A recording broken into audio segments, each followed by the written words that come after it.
oba ekiva ku masimu ago kijja kudda ku accounts zammwe nakyo mujja kimanya kale namwe mbalamusizaako mwebale nnyo kuba nti mwakikoze mba temunnakikola then mwangu ennyo njira mutagingira omukyala gwe bayita Musafiri Nabbanja Prime Minister Uganda jalobere ku video eno obereko bulungi nnyo ndoza betuna mutagingira n'omukulu Nsereko Muhammad Kagege Kampala Central MP Kagege naye njagala bere ku video eno kansoka episode bulango buno bubiri then tuleke tugende mu maaso. Alright, akalanga kasooka kagamba the third annual gender-based violence on 29th of November 2024 and it will end on 1st December 2024. The agenda based on violence and intersectionality okuwandiisa n'okubuuza ebisingawo ojja kuba okuba ku ssimu y'omutegesi wa conference eno mu ggwanga erya Canada ku namba y'essimu +1647 929 0340 ku bisingawo ojja mubuuza oba osobola okugenda ku page yange oba akawunti n'okoberako akalamu kano ojja kufuna enamba eya WhatsApp. Waliwo ne convention eno egenda kubeera mu ggwanga erya Canada bagiyita NOP Canada Convention 2024 theme challenging of the democracy and ways to overcome them. Ejja kubeera ku Milton Hotel 145 Richmond Street West Toronto Canada downtown. Ejja tandika nga 16 omwezi ogw'omulembe ku Mekezi nga 18 mwaka 2024. Ebisingawo era ejja ku mikutu gyange ojja kufunako essimu okubanga weebuuza ku bantu abo kakuweka essimu emu bbiri essimu emu okubafuna eri ku +16479290340 oba ku ye Kampala gy'osobola okufunako eri ku 0705400193 osobola okubakubirako nobanga osobola okubabuuza ku nsonga ezigenda mu maaso ku conference eyo awo tuba tuvuddewo nga twolekedde video wegenda okubanga kuba tosooka na Kigulalogi ne tulyoka tugenda ku tusooka na Kalooza tulyoka tugenda ku Kigulalogi kati ndowooza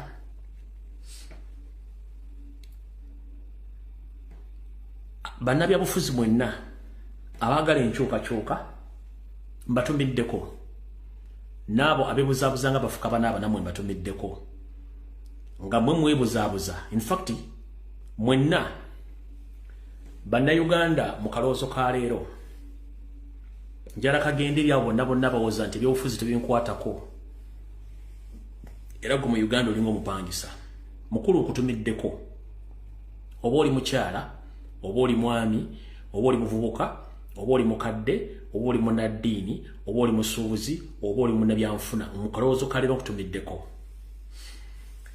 Lwaki nkutumirako? Tugambe ekiri atabala kyekiri nasigadde waka mu kaloozo ka leero. Lwaki ekiri atabala kyekiri nasigadde waka? Oyinza okulooza okyaddukanya business oli safe. Oyinza okulooza oli munnaddiini oli mu ddiini oli safe. Oyinza okulooza oli ku ssomero oli safe. Oyinza okulooza nti ndi mumaka nfumba ndi safe oba nze ndi bulungi nnyo. Bwe kinaava gye kiva kijja kukomekereza nga kiri ku ggwe. So nga ate omuntu yeetabye mu kintu kino okulwanyisa effugabbi, ettemu, obubbi bw'ettaka, okutemula abantu n'okusaanyawo eggwanga. Aba akozesezza eddoboozi lye okukyusa eggwanga okusinga ggwe atudde anaafuna ebizibu nga lutegedde. Nkiddamu. Eggwanga Uganda gye likoma okuba ebbi mu byokwerinda ng'abantu bate babawambibwa. Gwe atudde awo bajja kuwamba muganda wo, bajja kuwamba kkojjaawo, sengaawo n'omuntu omulala nga famire yo kijja kukwatako. Gwe atudde awo ogamba tebinkwatako singa ebyenfuna nga bibindidde olwaliro nga sukali gwali ogula 2,000 agula ka7 kijja kukwatako. Gwali awo yali asomesa omwana nga omusomesa emitwalo 15 nga kati omusomesa kakadde kijja kukwatako. Gwali awo ng'olina abaana bakutuulidde bamala okusoma naye nga tebalina mirimu nga nezifuna passport bagende betosobola zifuna kitegeeza kijja kukwatako. Kati nkutumidde yenna yeebuzaabuza nga fukaana bati ebyobufuzi tebikukwatako. Taata akulamusizza naawe mmanyi nti bijja kukwatako olunaku lumu naye ggwe atojja kunyiiga nnyo olw'ensonga okyali muziri endiga ezaabula ezitannamanya nti ensi omwali mugirooleza yavaawo. Era bannabyabufuzi mwenna abalowooza nti tumanyi ndowooza yammwe nammwe tubatumiddeko kubanga tukimanyi nti ebyobufuzi bikadde bibaddewo gubadde mulimu gwammwe nga wabeerawo okulonda mugufuula mugano lwensonga Museveni abakozesa okubuzaabuza abantu olw'okuba nti mwagaana okukola. Tewali kintu kirumanga omuntu okwebuzaabuza nga muntu mukulu naye nga ye omulimu gwe abeesinze ku byabufuzi bwe bituuka ye gwe guba omulimu gwe nga tafuddeyo ku nsi ye.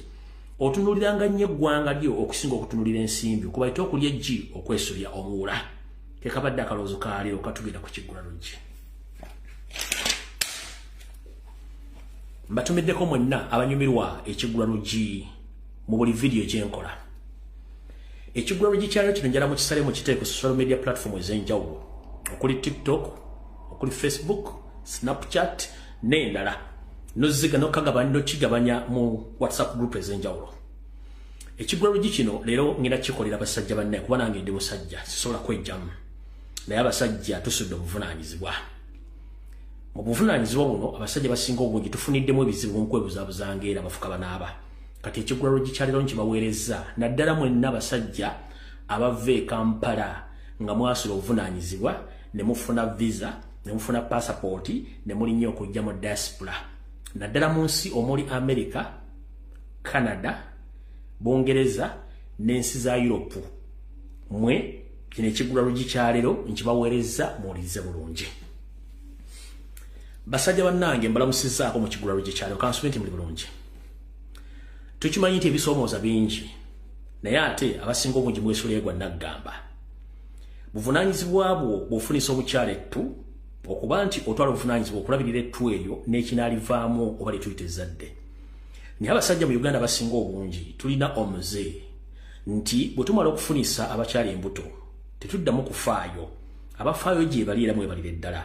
Naye abatafaayo ne musuleegwa naggamba ne mutalabirira na kulabirira lubuto wadde okulabirira omwana nga azaliddwa. Gwe n'osulawo omukyala n'abaana n'odduka n'ogenda. Munnange ekyo ekintu si kirungi. Ebiseera bisinga omukyala kennyini gw'ofunisiza olubuto akukiikira ensingo emikisa gyo ne gikendeera. Abaana bennyini b'oliko osuli nabo bakukiikira ensingo era emikisa gyo ne gikendeera.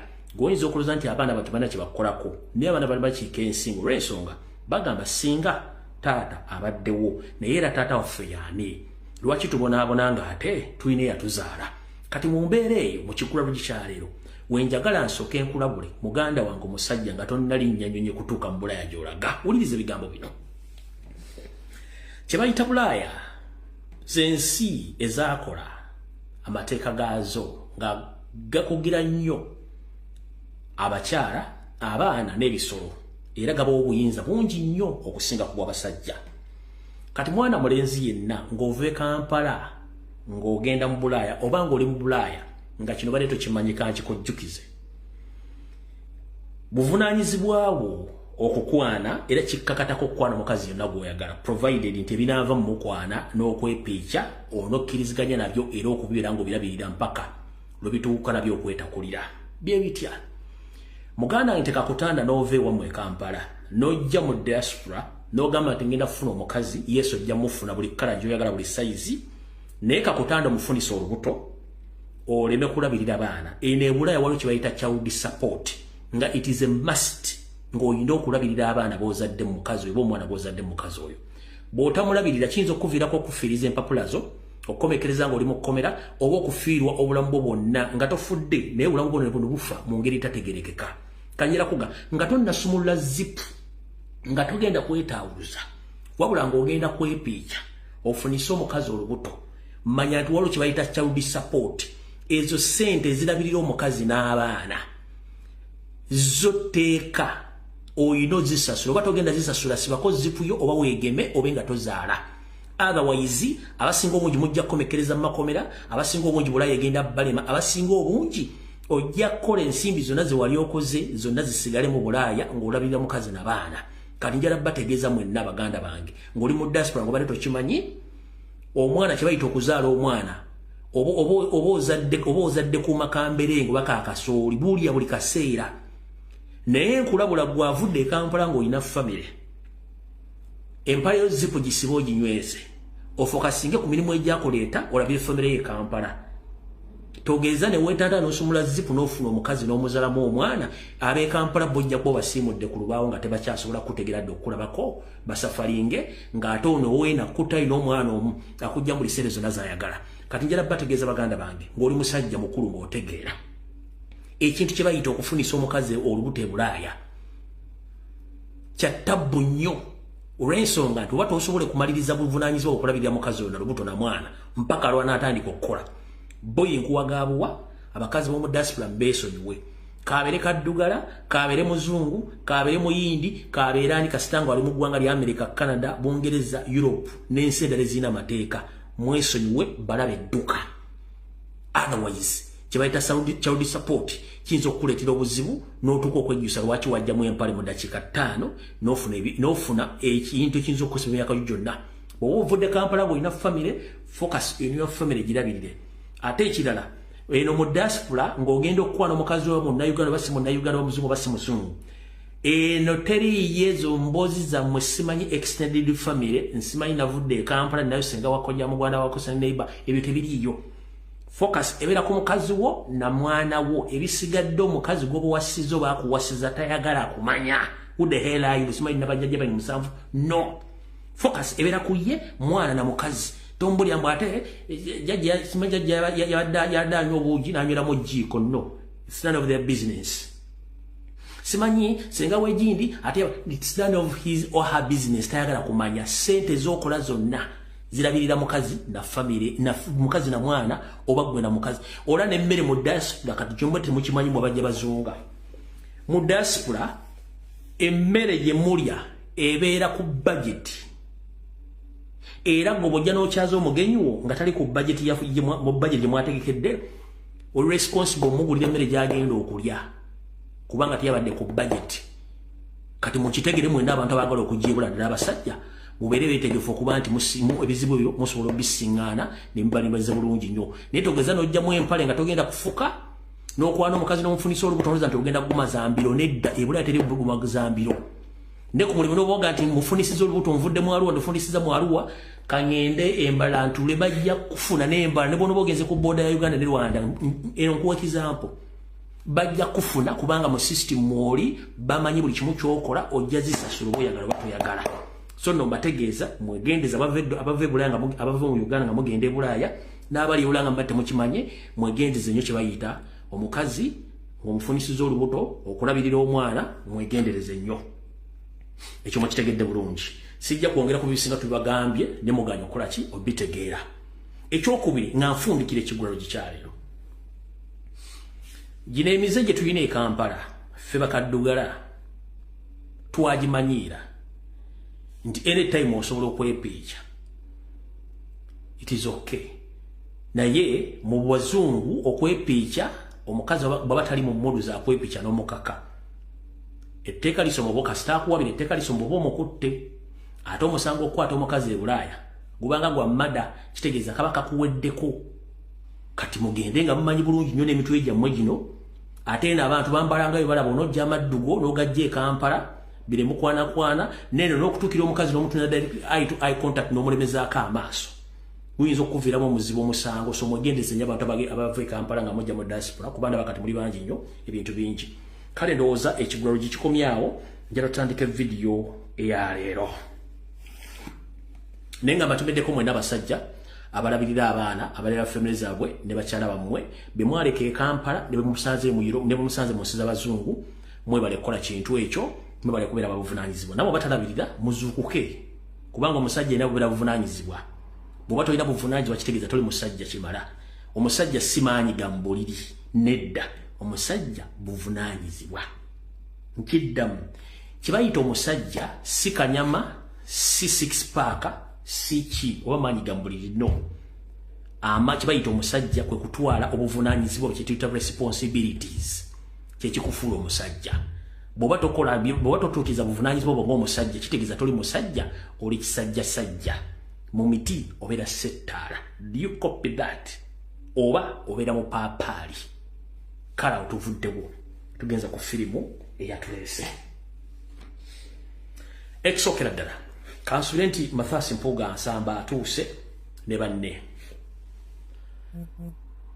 oba nsooke mumuzemu nsooke ku bano ensonga enkulu olwalyo tugenda okwogerako nga sinabwa information nsonga yakubanja abaganda baffe abawambibwa ne battibwa abatamanyiiko mayitire Nendoza kansoke kubano batuleka tugende maaso. Kansoke kubano tuleka tugende maaso. Kansoke ku chairman wa Wakiso LC5.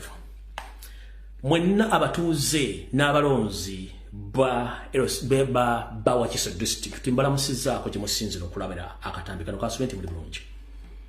Nakoze ka video kuna ku Rocksat ne mbategeeza nti ssentebe wa Wakiso district omukulu Matyalo nga bwanika ngono yagira ku kadi ya national platform nga bwali mukulya olukwe mu kibiina kyaffe nga kati akola ground work nga adiringa okulanga destabilizing NUP ku grassroots kuva ku RC1 mpaka RC5 n'okweyogera waggulu nga bazimbira muri mu NUP nga agezaako okucyankalanya n'okusuula ekibiina kya national platform. Ebintu bino babikoze era ndoza mwalabye results ezavudde mu kulonda okwabadde Wakiso bwe kyalabise ndoza mulabye example n'ebitundu ebira mwonna nansala ludda awo wabo mugeze mulabye example. Kati mukulu wanga bwanika sagala tumale budde mulekeraawo ebintu by'ekisiru mukola. Nze sagala kwogera ku bantu abasinga obungi wabula nina obulumi ku bantu abamu. Nakolako video emyaka ndoza giweza omukaaga igera kola mukaaga neŋŋamba nti ebyo bannabyabufuzi balina okufa Uganda okutereera. Saagala nkuteeke mu gurupu y'abantu balina okufa eggwanga okutereera. Mbuuza lwaki eggwanga Uganda bamulira basibe lirina okuba olikyemani w'olusi5 bw'atambuddeko ensi yonna kusereza omuwa omusolo nolaba ensi bwe zikulaakulana. Negulooza lwaki eggwanga Uganda terikulaakulana, lwaki obuvuyo bukyali mu ggwanga mulimu abantu abasomye bategeera kubanga mu ekika ky'abantu nga mwe muleese obuzibu. Essaawa zino we twogerera mu kifo ky'okulwanyisa ekibiina kya national platform kyewafunamu obupangisa wandibadde okola bwezizingirire okulaba nti tufuna kye tuyita joint effort okuggyako gavumenti buli omu addeyo mu kibiina kyayagala. As simple as that. Our main focus is to come together or to join together to find the junta so that if we remove Museveni in the office, everyone is free to go back in his own mother party. Kyetwetaaga. But tugezaako nnyo okulwana okuzimba ekintu kino tujje Museveni mu bukulembeze.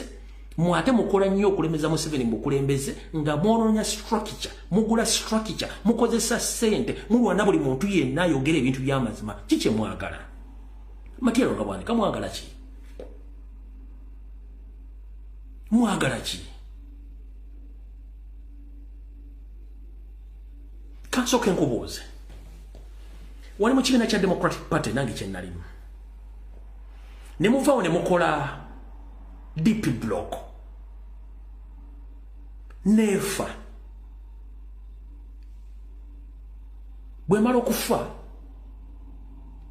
ne mubungeeta. Ne mujja ne mufuna obuddamu mu kibiina kya national platform. Mwe kennyini mukimanyi bulungi nnyo nti mukama wammwe Norbert Mao ekibiina kya Democratic Party yakiguzayo Seriti Bahabulota basiba mutano wa Kalekyezi nsi yaleta muzezedde ensanga bisibe. Bwakimuguza n'akitwala era n'akola press conference n'agamba tufunye joint political platform ne NRM tugenda kukola ne NRM. Kyakitegeeza nti DP eweddewo. Kati njala kubuuza mukulu bwanika ne banno DP ki gye muzimbira mu NUP? DP ya NRM gyebe eyegatta ne NRM oba mwina DP endala teriiwo kubanga mukama wammwe president w'ekibiina yagitunda mu NRM open the publicly n'akiraga nti DP agitunze mu NRM. Mwe DP gye muzimbira mu NUP yaani oba muzimba ya NRM. Tulwana kuzzaawo ggwanga buli muntu bwe tuwangula nga tuggyeko Museveni buli muntu waddembe okudda mu kibiina kye nga bw'ayagala. Bwe tujjako Museveni kitegeeza ne Mao abaavuddeko. Musobola ogenda ne tuuza Daily Conference DP nedda ne muddamu ne muzimba structures as simple as that. Some of us, we are not interested in politics or in any political office, but we care about the indigenous Ugandans who support my politics. But they face the consequences of the mismanagement of the politicians like you. This is wrong. Why do you sabotage the struggle? And you know it very clear that you are in that office because of a national unity platform. But for you, you are doing each and everything possible in your powers to destroy, to distract the progress of national platform on orders of Museveni. because DP as a party magnified with NRM. There is no more DP. Maginga ne NRM. Kati DP chijokolera kakuyega okusula nopo DP chi. Unless nga mukolya mu 7 nga kitugamba tisana mukolya mu 7. Muganda ange mwegendereze. Mwaga tubavuma no tiyanya budde bavuma. Muine experience mbyo bufuzi ne muine kizibu kimu. Mu politics mwali mugufudde mulimo. That's why the previous elections bezagwanga ntona kuwede barangire mu 7 naide. Nobody comes out to talk about the problems of Ugandans until the next elections. Until we tugambye no. Bana wanabe nabafuza bali obachama. Katuddemu tukwate ku nsonga zino bokulonda kuwede batobye tulwane mpaka tulabise. This is exactly what we are doing. But tugeza kokola buli kimu singa abantu bakumanyi ngo kyakola ku CBS. You were nothing. It was the power of people in Wakiso. Abaloza nti ovudde mmengo limu empeke emero limu omulamwa. Kumbe twaleta kiriri kya mwanyi. DP kijogama nti joli mukuzimbira munopo. DP ya majinga ne NRM. Kitegeeza indirectly okulira NRM. Omuntu yenna ali willing okwambala engoye mu Wakiso district, please mwambale mutubuulire. Tukweba n'abasajja. In fact, sana kwegayira. Ogenze mu kakunizo ogenze mu group abantu okubama bayina okufa Uganda oterera. Mateya Lwanga bwani ko Lumbuye ayogera. Bomutacho sambera za mwezawe siru nga mugenda kumira bana Uganda muyinike musibe. Na ogenda kuyinda mu kakundi akayina okufa. Eggwanga kuterera. Gwe kuvuddeko. Ne musiru wale mpola kubanga eggwanga lyaffe. Wali mwavu mponga byakato gaggado tandise okulyo kuso zimbulu kusofu MP yo nya empira abantu. You had nothing ko kyakula ku CBS. Abantu bakuteka mu trust yo kuzimba Wakise kulenye. Engudo zina zimu Wakiso nfu. Nemo muzanya politics wekintu ekisiru. Nga mulebe sabana Uganda okufuna freedom. Matiye bwagulwanga ni wofa nza I don't care. Nange nemwe I think you don't care kubanga seta ga kumanya. Nemo fyoko bana Uganda batamanyi politics. Abatamanyi mateeka nenga bawo omusolo gwotulamu n'ozimbulukuka. Kati wenno olinganga nteza nadize. Kwe nkuvuddeko. Ngenze ku musajja omulala. Gwe bayita Mukasambidde. Mukasambidde oba Mukasambire omusajja Omunyarwanda yeeyita Omuganda Mukasa. Niyo Buganda bwalaba.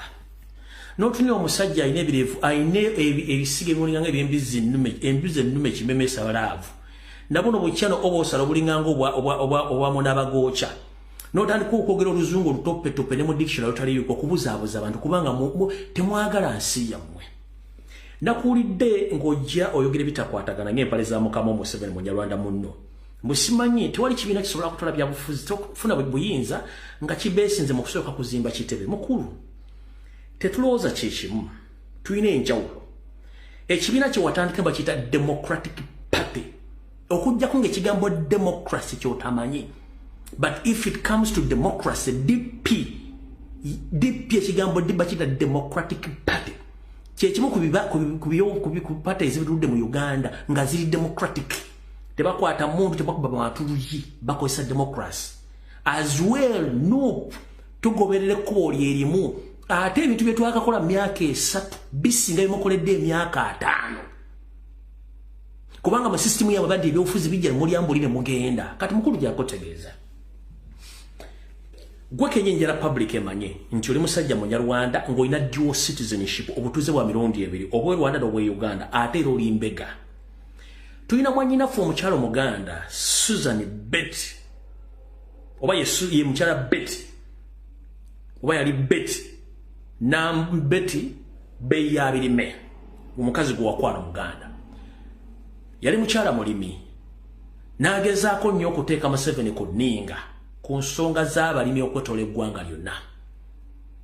Museveni n'akuwa mission ne mugikola n'omugjawo ne mmuttira mu accident ku luguudo lw'e Masaka. Nokole fujjo lingi nnyo ne weeyagala n'ofuna ssente n'otambula n'ogula emmotoka ez'ebbeyi nga n'Amaganda bbeeyi ya bime yo mmaze omuzika agenze. N'olya ssente n'osirika. Era ensi teyagala kimanya nti wakola ekyo wakikola bulungi nnyo. Kanjira kubuuza mukulu. Essaawa zino okinnimbuka oyogera bige bitakwatagana mutemusula bomba mukutwala boyizi temusula kuzimba headquarters mukuru. The problem is not headquarters. The problem is we are fighting political masqueraders. Mwabefula nti mumanyi nenga temumanyi muli ba masqueraders kubanga all along from Makerere University kubadde ba masqueraders. Toina de duka lyo masu wadde litundo obulega mu Kampala. Ogamba nti oliro yatooza nga wadde omusawo gweko yaganya okubiika oba omulembe yavudde Kagali n'agwa nti state council bagivunaana olw'okuba nti yakoze makubo toguwozangako. Naye osiba ku leediyo kutambula ku nnyonyi kudde eri kanula maaso ng'enteesa la kolansi kubanga olina amaaso amanene ne mulowooza mwogera kutiisatiisa abantu. Njala kukubuuza mukulu. Ekibiina kya Democratic Party kyekisinga obukadde mu Uganda nakyo tekirina headquarters. Tekizimbanga. Nenga kibadde kifunanga ssente okuva mu government myaka 5. Where are the headquarters? They are nowhere to be seen. Okitegera mwasalawo kitonda mu 7. Kati let me remind you this. Nze nali wa DP. Nesi kyasula jida mukuba bagimajinga ne NRM. Kanjira kubuuza. During the service of the late Dr. Sebana Kizito, ngachali president wa DP, yagula ettaka okuzimbako ekitebe kya DP erubaga okuliraana egombola y'erubaga ku luguudo olwenyendo bayita Kabakanjagala. Mwenna batakimanyi nti DP under Dr. Sebana Kizito omugenzi yagula ettaka opposite ne ekitebe ekikulu ekyegombola y'erubaga kiri ettaka liri opposite kyekikuba ekisalamu ne kikkirira wansi ne kigenda ne kiguka eri ku St. Lawrence era ne kikkira ne kigenda ku church ya Kayanja. Kati oba wakava woti ku chorus oluba ku kisaakaate kisooka bwoti poloti simanyi oba ekyaliwo poloti yali oba yali futi 15 oba yali ndoza futi 15.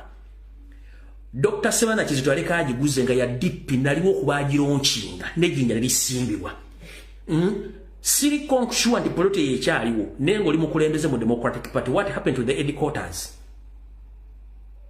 Kyetubagamba mukozese emitwe ojja kujogera oluzungu lw'embaata zino embaata zikabuzi nga ne mu dictionary teruliimu kubuzaabuza abantu nenga temulina magezi buli wa political masqueraders mukolera NRM olina dual citizenship oli mbega mwe mutulisibyeeko ebyobufuzi eby'ekisiru mu Uganda naawe ogenda mu kagulupu kali akalina okufa ensefu n'emirembe da Uganda bwe bavubukamu abatalina byakukola naawe nkuvuddeko nenge ensi etegedde kubamba temanyi Dr. Sebana Kizito nga tannafa yaleka aguze poloti eyo naliwo mu kugironkinga nze naliwo mu kulonkinga poloti eyo gwe naawe nkuvuddeko mwenna bannankyukakyuka njala bategeeza waliwo olutalo lugenda okujja ku TV ku radio ku social media nga Museveni alutaddemu ssente. Olutalo luno lulimu omukulu gwe bayita Mike Mabike, kuliko n'omukulu gwe bayita Mukaaku. Bano bamaze okukola strategies ez'okuvuma n'okussa wansi Robert Kyagulanyi Ssentamu mu buli ango yonna nkitegeera maki bategeeza muli waliwo olutalo lugenda okujja nga lukubulembeddwa Michael Mabike, Lubega Mukaaku n'ebikonwa byabwe byonna. Ne kansooke mpole statement eno. Mukulu Mike Mabike ne mukulu Lubega Mukaaku ndowooza ebbanga lyemmaze mu byobufuzi ddene nnyo. Kansooke nzanye voice note just for 1 minute ndyoke mbasambule muwulirize omusajja ono Mike Mabike nga beewera ne munne Mukaaku.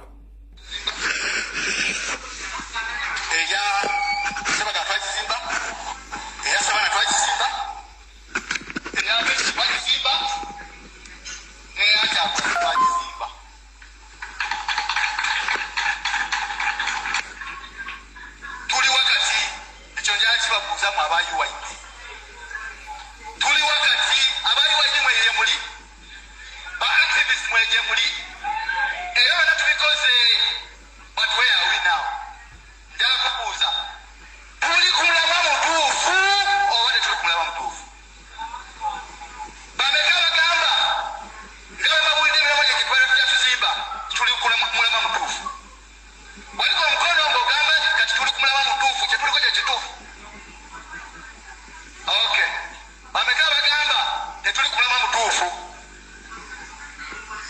babega bagamba mwenna kaakati njagala kwogera kino oli kuddamu okuzimba omulala era tugenda kuddamu kuno okuzimbe. There were people who were asking, where are you?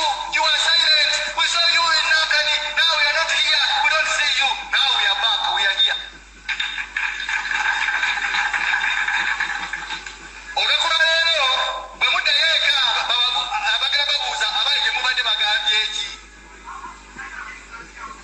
What have those people said?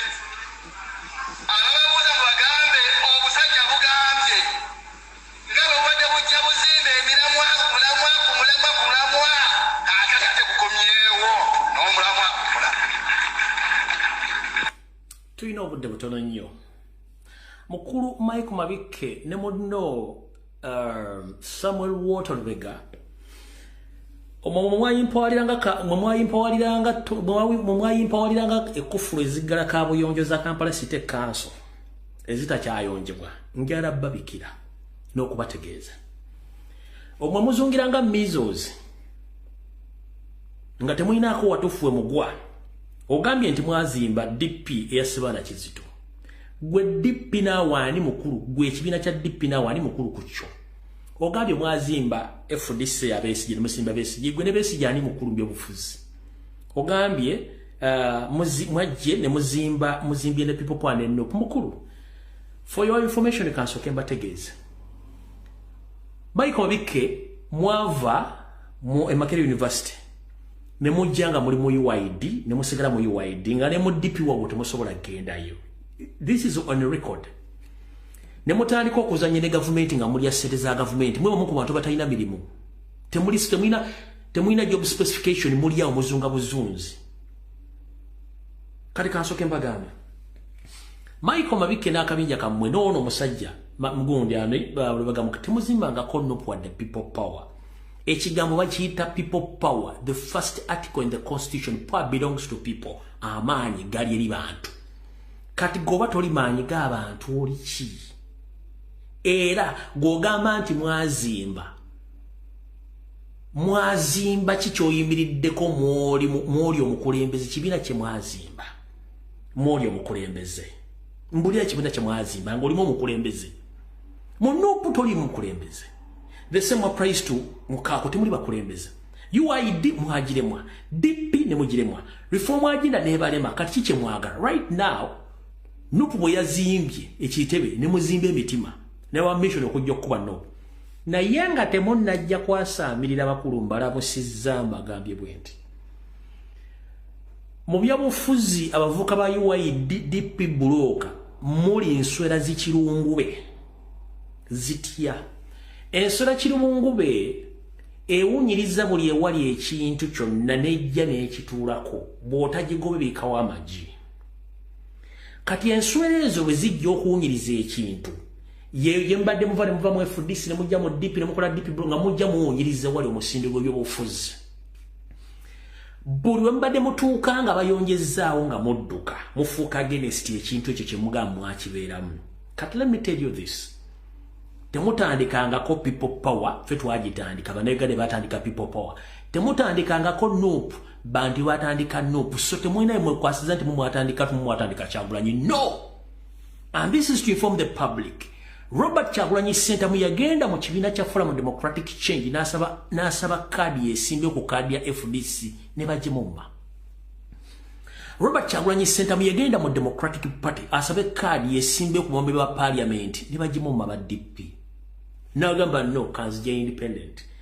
Bweyaja independent nafuka mbe ba parliament. Mweke nyini mwajja n'obukoti bwa parliament mutandiko mwesigamako azazi nigo mwali mu blockings eyo tuvuddeyo bamaze okuba emigo tutandise people power agambe ngenda kujja entebe nene njagala ne mukola buli kimwe kisoboka okumubulookinga ne mubulookinga n'etteekerega nti buli muntu asobola okwesimbawo ku independent card ne mugamba mwetaaga kibiina ne muga Kyagulanyi tetusobola mukkiriza kubanga talina center number tugamba okay katunana tuyaba tufuna nopu ne tumuleeta ne yesimbawo n'awangula akalulu gojira mu luddawa mwe muli nswera ezinoonya ewawuyo be ekintu ekiwunya mu politics bwabanga akyamuse mwagalagenda na mugendo wabula mutuuke watu nga basetinzewo ne balongoosa bulungi nga bwe tukimanyi mu buyonjo nti enswera zeyinira nnyo ewawunya ne bw'olongoosawo enswera zidduka so mwali mulowooza era mwagamba nuupu muyaga gugenda kugenda kuveewo ne mujja muyaga ogwo kati ffe ne tutereeza omuyaga n'ekyalimu kyonna era kyabawaliriza okudduka ne muddayo ng'era enswera bwe zitayagala wantu wayonjo kati mubeere gye muli musirikire bulungi ate akakyagulanya ninupu at your own risk tugenda bakalakata ate mbalabula eno sekita gye tugendamu waliwo abantu abalina okufa Lubega Mukaako Michael Mabik Mathasi mani ono mantia Rwanga bwanika n'obusajja bwa UID n'obwa DP obulemesa enkulaakulana y'eggwanga n'okukyusa obukulembeze mu ggwanga mwenna tugenda tandika kunoonya omu ku omu ng'abanyige peesa ensefu n'emirembe tukolera political prostitute ne ba masqueraders for you are there kuzanya mapesa mulinganga abazanyi ba ludo buli omwaka kuba figure ze kastafu na zafuna ngadduka mbagmenya amanya mu buvuko buli mu UID ne DP nga mwe fulati mwajja mu wallahi tugenda tandika okunoonya omu ku omu nga tubanyiga mapesa ng'ekyali mu Gucci ng'ekyali mu Ghana okuteba mala kujja bantu nga mmwe ba masqueraders ba political prostitutes nga tomanyi wajje badda. People are suffering in Uganda, abantu babagoba ku mataka, abantu bakyalina kyakulya, economy eganye, abantu babawamba babatta, temusobola byogerako. Wabula mufaayo kwogera ku kikola sabotage because mukolera mu Museveni, you are sabotaging each and everything. Jajja mbabulya tuwe tugenda wazibu nnyo. Aho sijja kulwawo nawo nvuddewo.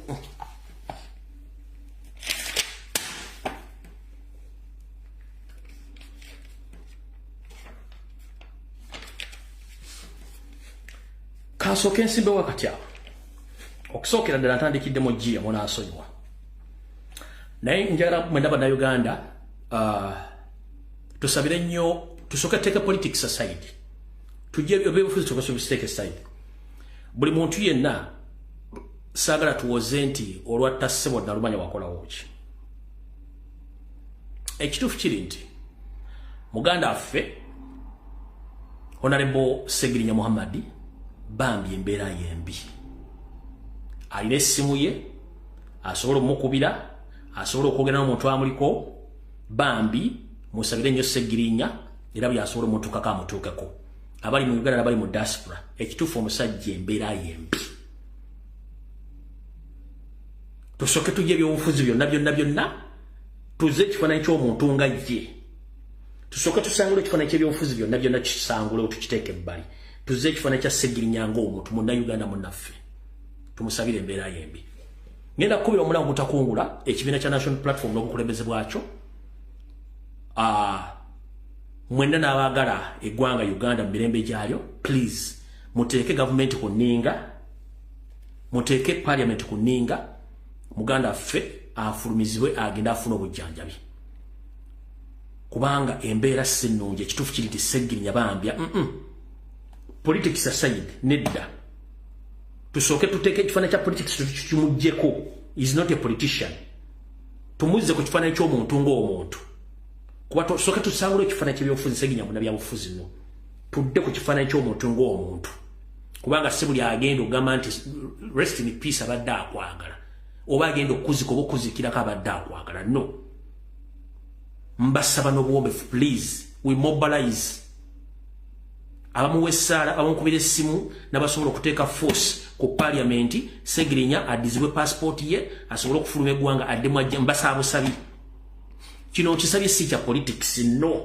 nkisabye busabi ng'omuntu nga mbage tusooke tusangule ekifaananyi kiri eki Segirinya munnabyabufuzi tujje ekifaananyi Segirinya Munnayuganda kituba tusooka okukulembeza please ayinza okuba muyabanyiiza nga nange muntu walire neno oli Munnayuganda munnaffe muzadde embeera si nnungi please tusooke tusebye obufuzi webbali tusooke tukwate ku muganda ali mu ddwaliro y'ensambya embeera si nnungi n'eddoboozi likyavaayo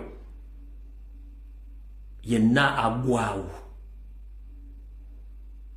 please buli muntu yenna ali kuno mbasaba munonye simu ya Segirinya oba yo muntu amuli okumpi bameba parliament mwenna bannabyabufuzi baani bonna please muyambe omusajja olwatta ssebo nalumanya ne wakola watch ebyobufuzi tusoka tubiteeke bali oyo muganda affe muna Uganda awo musolo buli kimu akikola musoke musangule ekifani ky'ebyobufuzi mukisiibulewo mukikolenga Segirinya yenga Segirinya ng'omuntu please mbasaba n'abantu bekawempe mwenna ombaka mwali bubi nnyo yetaaga okusaasibwa n'okuyambibwa ne parliament please mutukolere ekintu ekyo nga mukyala Nita Amongi bwagenzeeyo please kola ku kisoboka kyonna within the few days ziri working days omusajja afulume tutugenda gamba rest in peace nga tusobodde kuyisa ddoboozi wadde okwogera mbasabasaba ekifaananyi ky'ebyobufuzi toke kimuggyeko tumuyambe ng'omuntu kubanga bambi abaddewo Katonda kyamusobozesa okuweereza akiweereza kale kyo nakyo nkivuddeko njagadde kusooka okuyisaawo ekintu ekyo.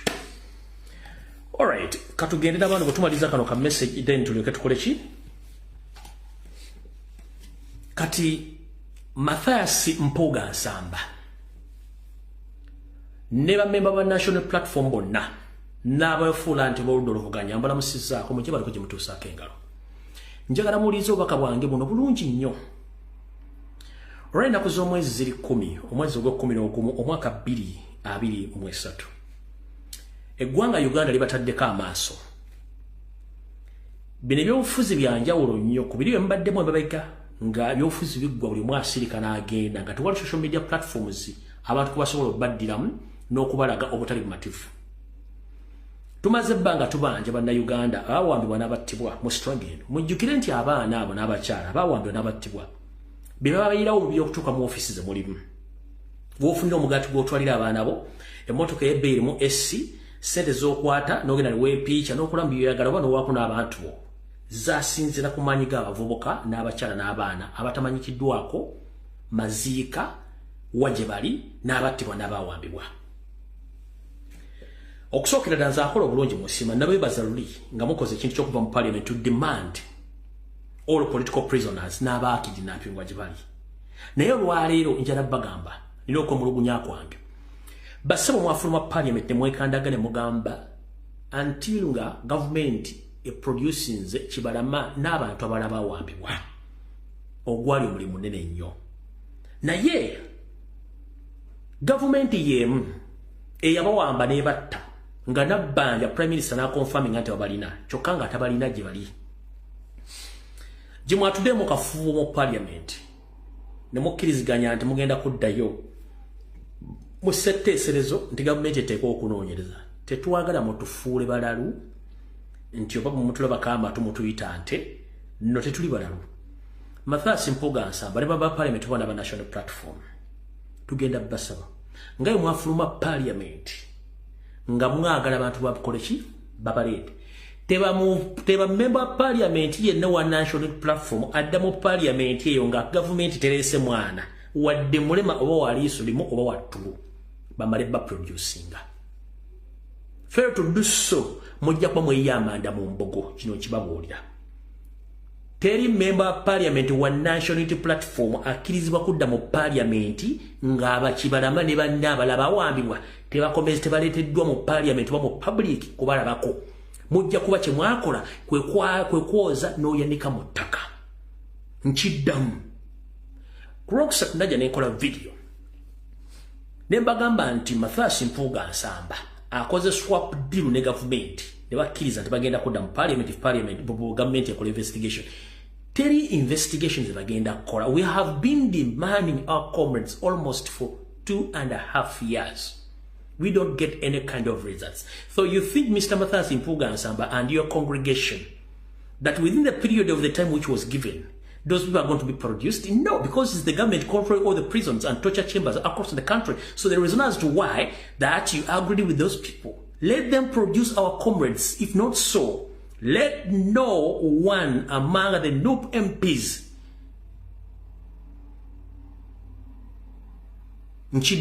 let no one among the NUP MPs is allowed to go back and sit in that parliament. Temukkirizibwa yadde kubanga mwakikola ne mufuluma nga mwagala bantu. Kadabaga, they are going to investigate. They don't need to investigate just a Ngaba Masimu Tigundi Mokwati. The same time you are causing tactics. Chibalama, Navala Galamantu, Abi, Sakum Muate, it's just a mere call.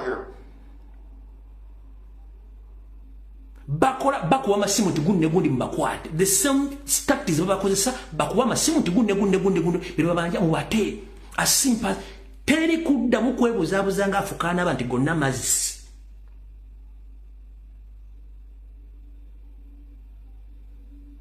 Chidam. Ewopiwa no puye no opposition to them parliament. Please, the motisiri was that to leave a seal. Ngai mwafu mu parliament ngamwagala producing abantu abo temudonga tebalese bantu abo. Diyo je mwakoze nagitegedde. Era navudde ne njogera ku Rocksatu nagenza okuva ku live nga radio simba ne bebetadde ndi bamukoze deal. Yino nenga zinabadde namazeddo byogera. Gomoza afa tutegeera. Tumanyi bulungi nyo ebintu byomukola mu nzikiza. Amanya agenda asomye babadde mu meeting go ankubidde simu gambulira. Sigwe kitegeza buli kimu mba nkiraba nkitegeera. Yiyo tubadde ne meeting mu office ya speaker okusinkana oludda lwa gavumenti.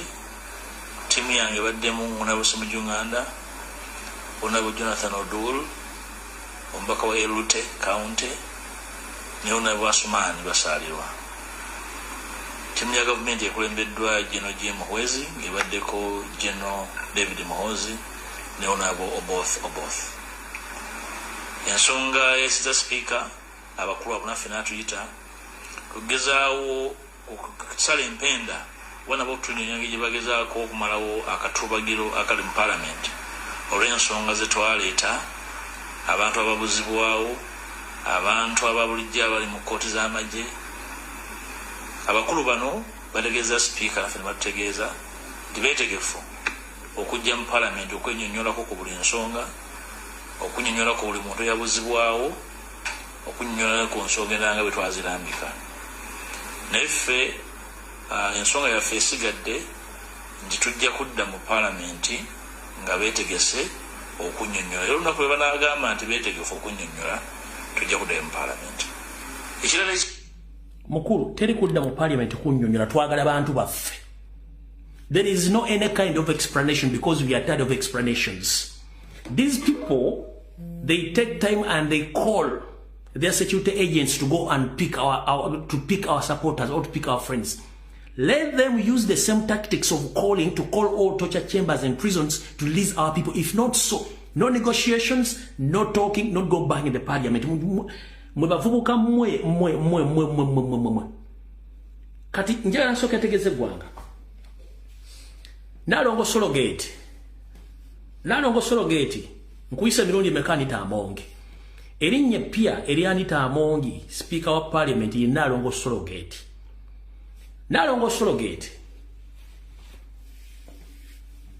Echaku jeje wabadde. Oje nga pressure bayitiri deko. Kubanga gwe chief negotiator and negotiating a business za government no opposition. Okukulinga pressure no kuwisa nsimbi mikono jamoja mwagala. Each and everything you want mwagala chimukola. Njala kugamba Nalongo Solo Gate. Please with immediate effect. Back off. Twetaga abantu baffe. Gwenga buwagenze. No government wazadde abalongo. Abalongo buwazadde nga tewabazadde. Wabula wabasigira muntu mulala. Mu system gye bayita Solo Gate. Pain gye walimu okutwala abantu bangi nnyo baagala okuza nti balina buvunaanyizibwa kati time gye watwala ne ssente. Okutwala awo sigalo eyitale n'otwala bawo magogo nawe n'osula engalabi ne mugende South Africa ne bakujjamu ejji ne bamugjamu enkwaso ne bazigatta ne bazikuba omuwala awo sigalo wamwe omuwala n'azaala abaana abalongo n'abasitula mpaka lwe bazadde ekyo kye tuyita surrogate system.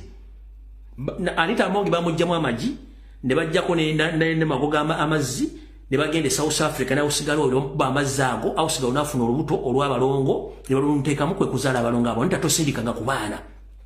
Naye pain gye wakozesezza obuvunaanyizibwa tukozesezza okufuna abaana abo kuba gwe Endobesu tokyagirina. Kitwale nti eri abaana bakibalama eri abaana abalwanyi bannaffe bonna abaawambibwa. Kati gwe buli bw'olina ku baana bo ne famire okufuna abaana ky'oba otwala n'abaana abantu abaawambibwa bati balina abantu baabwe. As simple as that. Gwe Nalongo Solo Gate. Mwe mulowooza ssente zimala buli kimu. and I'm here to inform the public. Naye Museveni nkubulira kuno kwoli. Olina abaana olina abazzukulu. Beba wanvu balinga kalituusi w'omulubiji. They will face whatever is taking place in the country. Ebintu emukola abantu bagenda bibakola. Mutta abaana b'abantu, muwamba abaana b'abantu, ne mwefula mutemu tekibaluma. Kanjira kugamba. Nalongo Sologate. Mwemuloza sente zimala buli kimu. Nategezeddwako nti Yoseri osindika bambi gabo bagende ku buli family y'omuntu eyawambibwa. Bogenda ne family bagiwe sente, family esirike. Family z'abantu abawambibwa. Nupu kyanga luwanga lwa mindi. Eyewo omubiri ku lwammwe. Teri kibiina kyali kikoze. Bwe mukkiriza okutuula ne Yoseri ku mmeeza n'abawa sente. Wenyine muzikwatidde mujja kwa mwesibye empingu nga nebisumuzo mbisudde mu kaabuyonjo kubanga agenda balekera wambega baba siringi mu gatemu kyasobola kugenda kubanja wantu wonna kubanga already you are paid baba sasudde nkiddamu baba sasudde mujja kuba temukyabanja.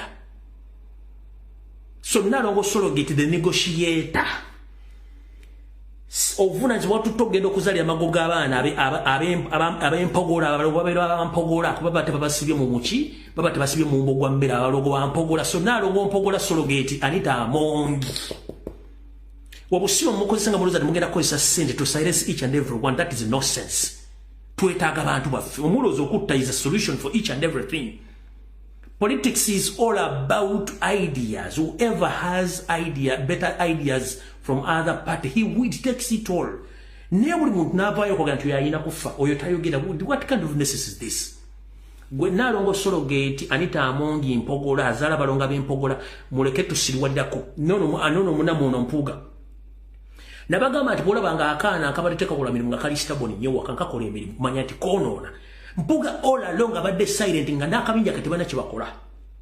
Akimanyi nti mu December ennaku zesimanyi balina okukyusa office zonna nga naye mwagendera. So now he's acting the same time he's gaining the bargaining power okufuna sente ku musayi gw'abantu abayiika.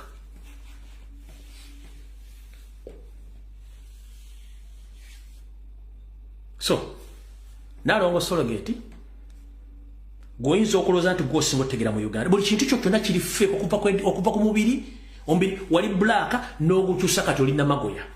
Ebyokusoma nabo oli okusoma kukono kwa Nasalodi abalongo nabo bazaalidde mu Sologate system. Tolina kintu kirikirya ku ggwe bw'otula mu parliament okwogera oyinza okuza sound solo yeteeseza parliament gwe kyemumanye bribe after bribe. Kati musanga abana abasajja nga bo bali money minded kubanga nabo bakabano system era ajja kujja yogere nga bwayogera. There is no negotiation talks will be demanding our comrades almost for 2.5 years. They know to be seen. Ndaba kuba masimu tigenda okwate gundi bwe bakuba masimba bagakube mu safe house mu bakomera babate baje bali. If not so kanomuli kafu ndabayo MP nga atuteye empalo bwe muzina gwekisikati nga atuteye olubuto mugenze kutese mutesa dani.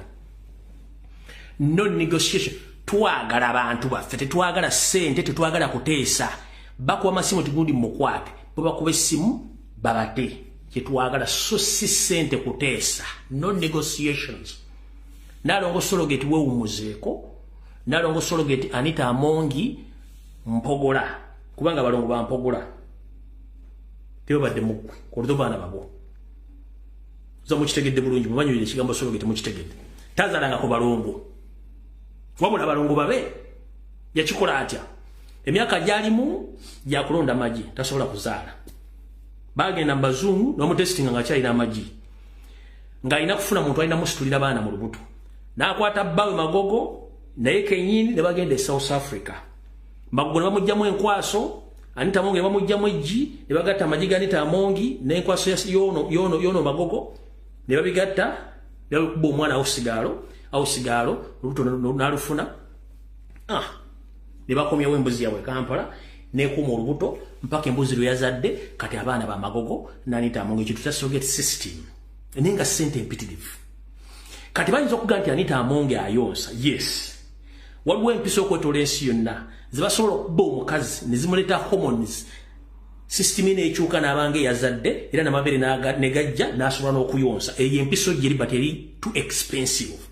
bwe bagikubye for good and my country ne twetaaga abantu baffe era bakusanga oyonsa sagala mbere surprise de mpiso gyeri basobola kuba omukazi nafuna hormones nezimufuula ng'eyazadde n'amabere ne gajja n'ayonsa naye nga tannazaala ku mwana empiso nayo bayiza okuba bagikubye era bakusanga oyonsa ne bagamba nti wazadde tonnazaala ku mwana abaana baki bakisawuvuga baba kusudde busituzi kitegera bulungi nnyo bwe bitegedde bulungi nnyo kati ebyo tuvudde onaalo obusolo bwe twagala abantu baffe teri negotiations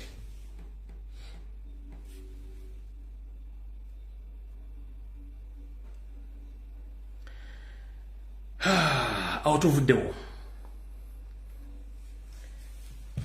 mpuga ndoze kitegere ne bakyalima temudda mu parliament twetaaga abantu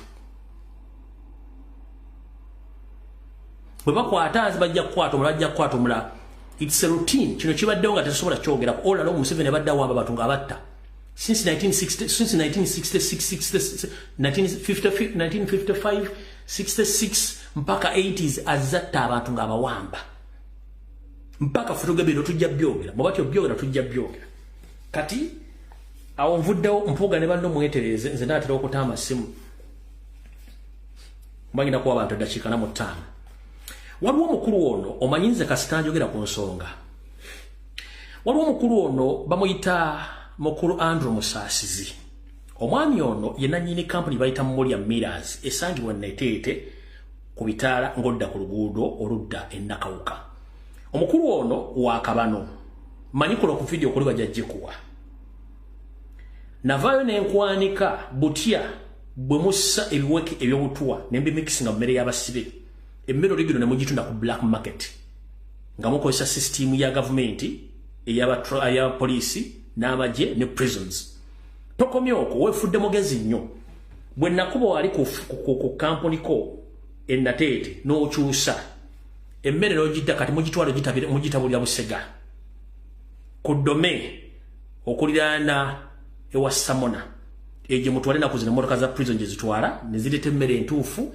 ne bebikongolero ne muteekamu empeke zammwe ez'obutwa zimuwa abaana makomera ne bali ne bavanga bayise windows mukulu odiringana muntu mukyamu kino nkikubulya nze kisoka tebantiisatiisa tebandoga ate tebansindikira bambega mutabani wa mbega tabega mbega nkidda mutabani wa mbega tabega ani tabega mbega ekinjagadde okugamba musajja gwe benayongedde okusima ntegedde ebintu bingi nnyo wandibadde wewumuzaako otherwise kasita tunagenda personal ate nja kuyuza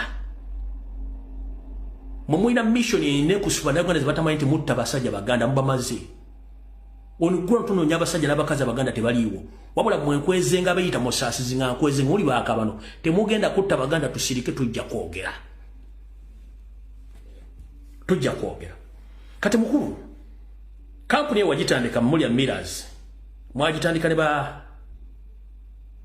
betwandiise ba shareholders bangi ne wamaliza ba shareholders abamu bajje mu business ngobasi nabala bagivamu ne bakola byabo nakugeza sagala tugende person wano mukulu bayita Stephen Elias ono naye abadde akola mirimu gye gimu naawe era nga musajja mugagga era wakolagana ne system ne mwavuwaza no mukulu Stephen Elias ne mwavuwaza n'afuka mponga byoya ate n'okozesa agent wo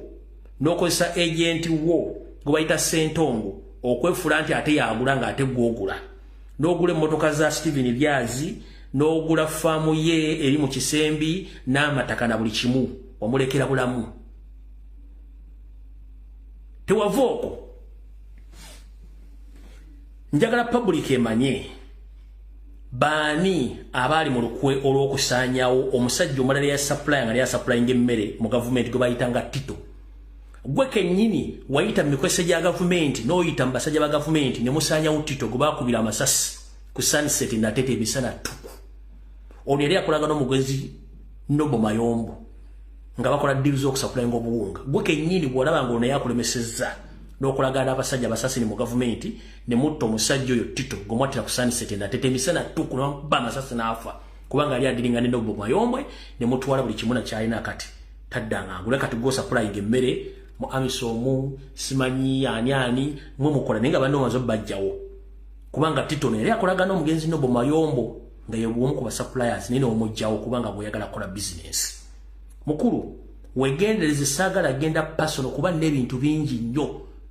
Nina ebintu bingi nnyo bye discoveries ebikwatako n'ensi esobola okuti awo lagenda mpola just siba mu mwago muve ku mmere y'abasibe mulekera okuteeka obuto mu mmere y'abantu. Abaana abali ekitala bava bayise Windows abamu nga bafudde babaziika ku famu lwa mmere ne jembawa mutunda emmere ya government entuufu ne musekula ebikongoliro ne muteekamu empeke ez'obutwa abaana ne bavayo nga bayise Windows abalala ne bafa bufi.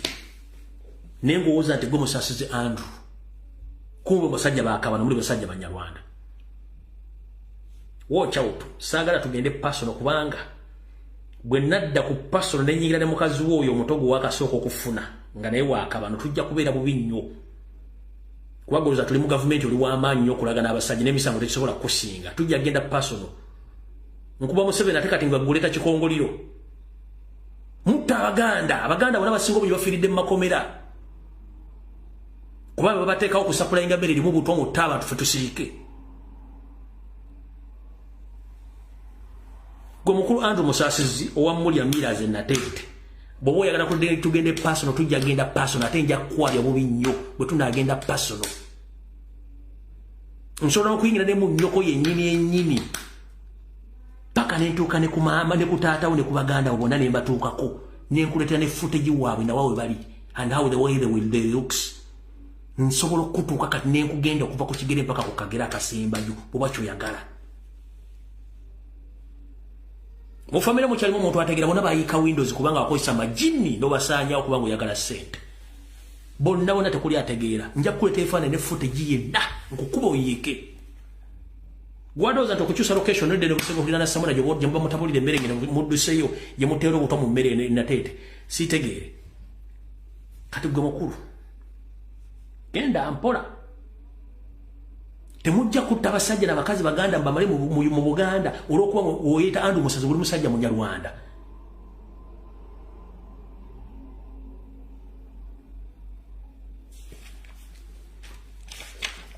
Wegenda mpola nze nkubuulidde.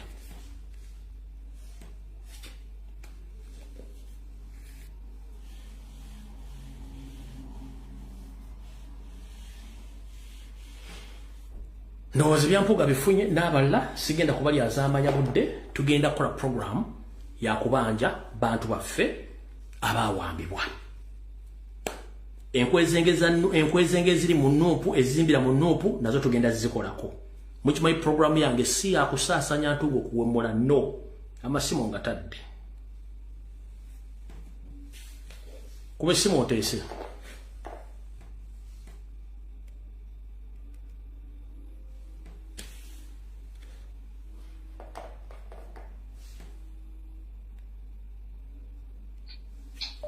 Sebo. Jebaleko teacher. Kale munayi nawe jebaleko. Simanyi omulimu gw'okola mwannyinaze webala okuweereza. Amina nnyabo yita mugwangalo gamujja otugende. Njagala okutuukira ku nsonga ya Mukulu Mpuuga. Mukulu Mpuuga ebyo bye mwewunzawunza okubanga mwagala ssente abaana b'abandi bali kuvundira mu makomera.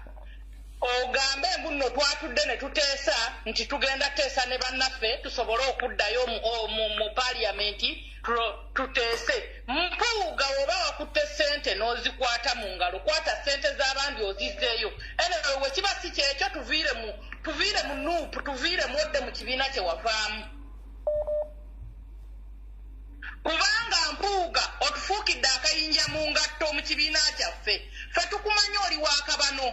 Mpuuga tukukumanya oli waakabano. Tukugamba ebigambo bino nti tali kudda mu parliament kozinga abaana babatadde. Abaana bali mu kuvundira mu makomera. Abakazi bano ababulwako abantu baabwe gwe batunuulira obalabanga aga amaziga ge bakaaba ku Nuupu buli ssaawa ku ofiisi ne bakaaba. Mpuuga oli waakabano naye tukusaba bw'obanga tojja kusobola tuviire kubanga tugezezzaako wali okozeemu ekyamakulu. N'ogamba twekalakaate tuve mu parliament ne tugamba kale tukkiriza. Ne bano abantu bano nina mikwano gyange be tuli nabo ku TikTok ab'enkyukakyuka. Muleme kuwolereza Mpuuga manyi kwe muli okwo. Muleme kuwolereza Mpuuga waakabano. bw'olinnya waggulu n'otandika n'ogera ku mpuuga ng'oli akujjayo akussa olw'okuba oli kusabula mpuuga fe mpuuga tumumanyi waakabano ng'ofundikira nnyabo mukulu kisa weebala okuweereza kwagala nnyo mukama akumpangaamu kale nyabo Alo mukulu Lumbuye jebaleko sebo kale nyabo nawe jebaleko kale kati nzinze sinsidde wano German enyabo kati point esooka nina points zange bbiri enkulu esooka ya mwami Mpuuga tubadde tusaba mbadde ngamba mwami Mpuuga teyefuula looya twabasindika mu parliament kuteesa si kwefuula looya mu parliament kati kyobo tuba tubanja abantu baffe tetumugambye nti naataafuuke looya agenda ateese n'oli simanya Anita n'abakulembeze baffe members aba parliament balina kuteesa kwokka kutwabawa kuteesa ebiruma bannayuganda naye kati ffe tulina dimandi yaffe yokka eri eki twagala basibe baffe basigale wabweru tebadda mu parliament abasibe baffe babajje mu makomera babaleete mu kooti nanti batwagala basibe babaleete mu kooti kati bwe batugamba nagera mu parliament kuteesa okujjako ng'agenda kuteesa bibye ate era addayo ku lulwe si ku lw'abantu ffe abamusindikayo kati eri akimanyi kati point ey'okubiri mbadde nsaba bannayuganda bw'oba olina relative woowo yenna ng'ali mu nsi zino ez'ewabweru oba ali Dubai oba ali mu Europe oba mu America oyinza omugamba oyinza omuwa idea n'akuregistaringirayo enamba telephone numbers you can register naye telephone number eyo oyinza ogikozesa ku WhatsApp kati bali ab'amasimu ababonaabona bakutama bwe batwala enamba zo naye obeera ku WhatsApp kati ffe abalina amasimu ddala bwe tulabanga live nga zino you can share them to WhatsApp kyembadde nteesa kale nyabo toyanza linnya kale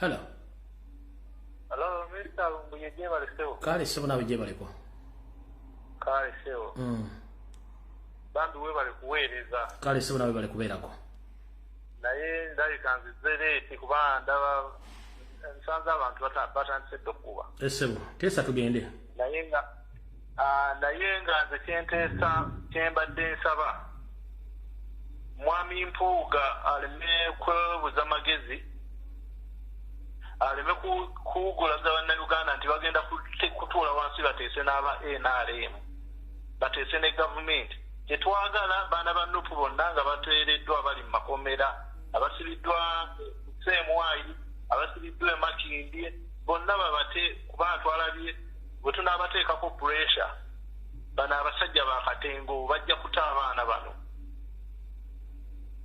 weebale nnyo ssebo weebale ddala kuweereza kale sebo beera buno kale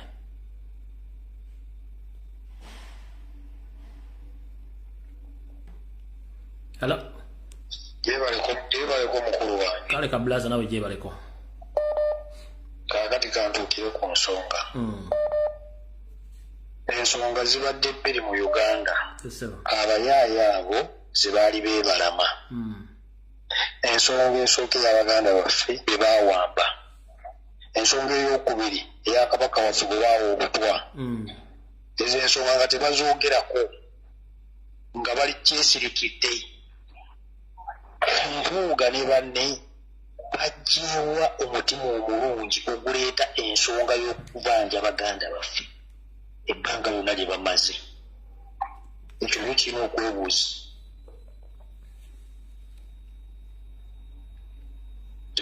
kirina okwebuuza so bazziwo eyo nga bazze kunoonya ssente naye obanga bazze kunoonya ssente fe batufuula abatategeera befuule simanya azungadde nadde eri wuuyo mu bisenyi wuuyo wawa azungadde eno awoze tetutegeera nze namulaba we yajja ku kitebe alina n'abamukuuma baakabano bamu abasajja baakabano abamukuuma kukiwulira azungadde nadde eri ayita mu bisenyi adde nadde eri mbw anoonya abantu abaabula banga lyamaze mu palamenti ng'ali eyasirise tanyiga ku baana baabula tanyiga ku butabo bawa kabaka kati obulumi abujjawa era bazze kunoonya sente batufuula abasiru generation tekyali y'abasiru tuli bagezi tetuli basiru tubali maaso ebigere 10 beera bulungi muganda wange.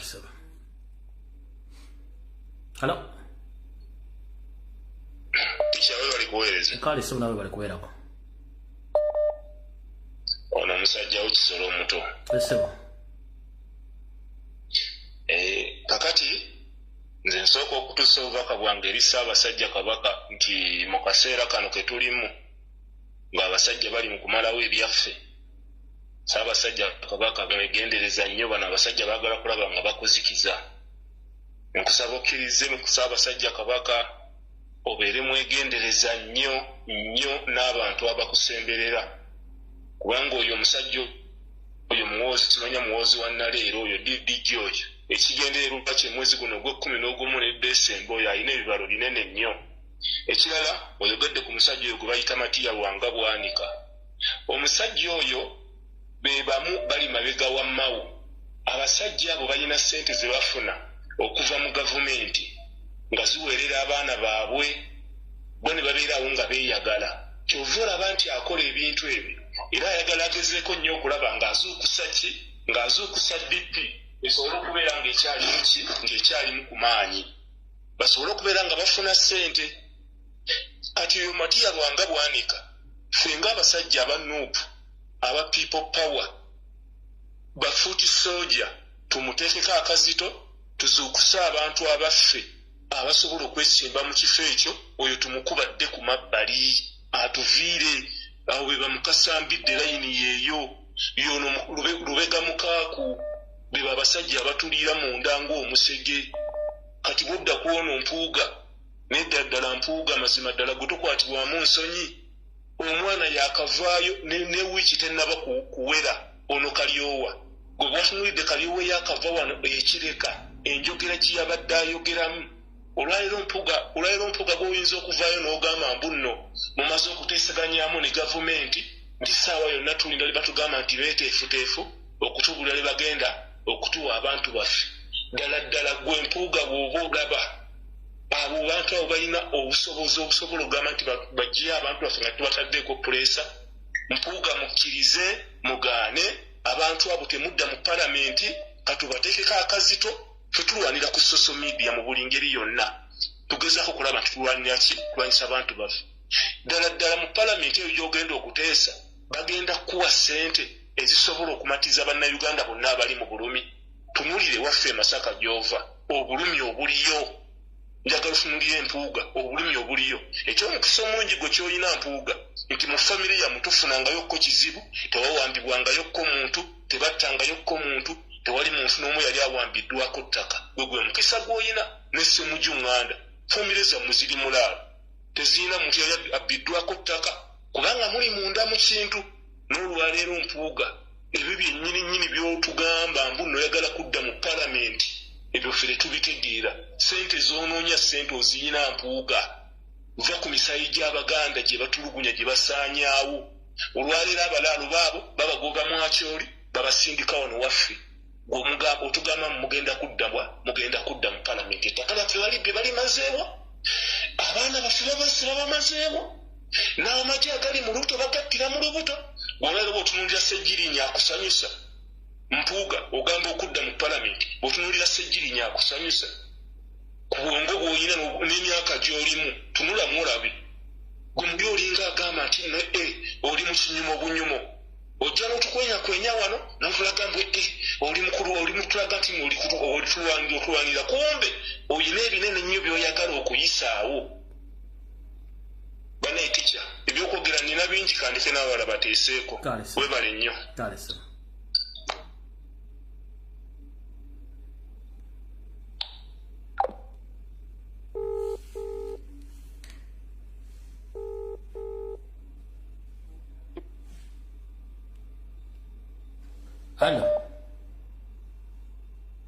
Hello. Mukulu Lumbuye. Wangi sebo. Nkuwulira sebo gyebaleko. Kale sebo nagenda mu maaso.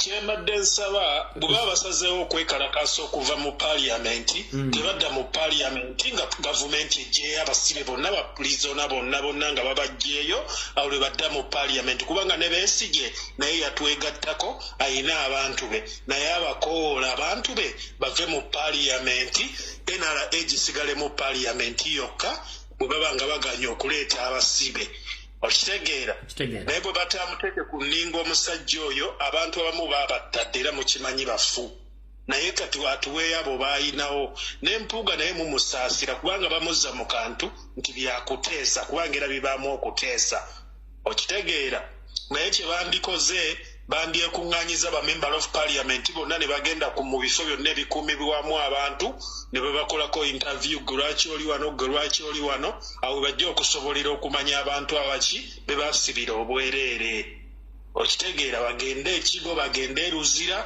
bafune olunaku babeere n'ebbaluwa okuva ewalooya buli kintu kyonna bakigazeetinge bulungi ebakkiriza okgenda mu makomero okunoonya abantu abo naye era ekizibu ekiriwo bano abasajja abantu abamu babateeka mu underground okitegeera tebasobola bafuna naye bwe banaava bonna mu paaliyamenti omwezi gumu myezi ebiri gavumenti ejja kusobola okuleeta abantu abo ate lasita simba wakati mpuuga n'ekibinja teba tebaze mu paaliyamenti buli mwezi sente zaabwe zijja ku akawunti bafuna message ku simu nti sente bazitadde ku akawunti kati ki ekibatwala mu paaliyamenti nga bane bagenda kukolayo ne basigale wakati babasigala bafuna omusaala eyo gw'omulimu gwaggwa naye nti kati nabo baba balina bye baagala okuyisaawo bagenda kuyisaawo kibagenda kuyisaawo kinga kibayisaawo ddi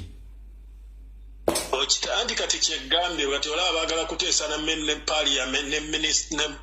minisita wa paaliyamenti akulira paaliyamenti Anita Mongo kati omukazi muteesa naye si wa poliisi si wa magye just balina kukola lukiiko ne baleeta omukulu w'ebyokwerinda mu ggwanga ye kennyini Kayindo Otafire bamunoonye bamuteeke ku nninga awandiike ebbaluwa bakole olunaku balinnye ebbaasi bagende babanoonya abantu eruzira ne mu bifo byonna ebirala gye bakuumira abasibe balina kuwandiikira mukulu wa byakwerinda mu ggwanga ne bamuleeta ku mmeeza ne basalawo ne balumba naye ne baggyayo abaana be baasiba okitegeera ate nze kyembagamba mwandifunye n'omulogo n'aloga muwozi n'amutta NRA nayo neefuna ku bulumi ow'abaana baabwe naye bwe munadda mu ebyo Museveni yekyaliko kiri kimu akimanya essaawa yonna agenda kufa ekyokubiri tayagala agenda mu kkomera alina okukola buli ekisoboka kyonna akadde akasembayo ne mutabani wa mulimba 2026 tagenda muwa buyinza kubanga Museveni alina emisango mingi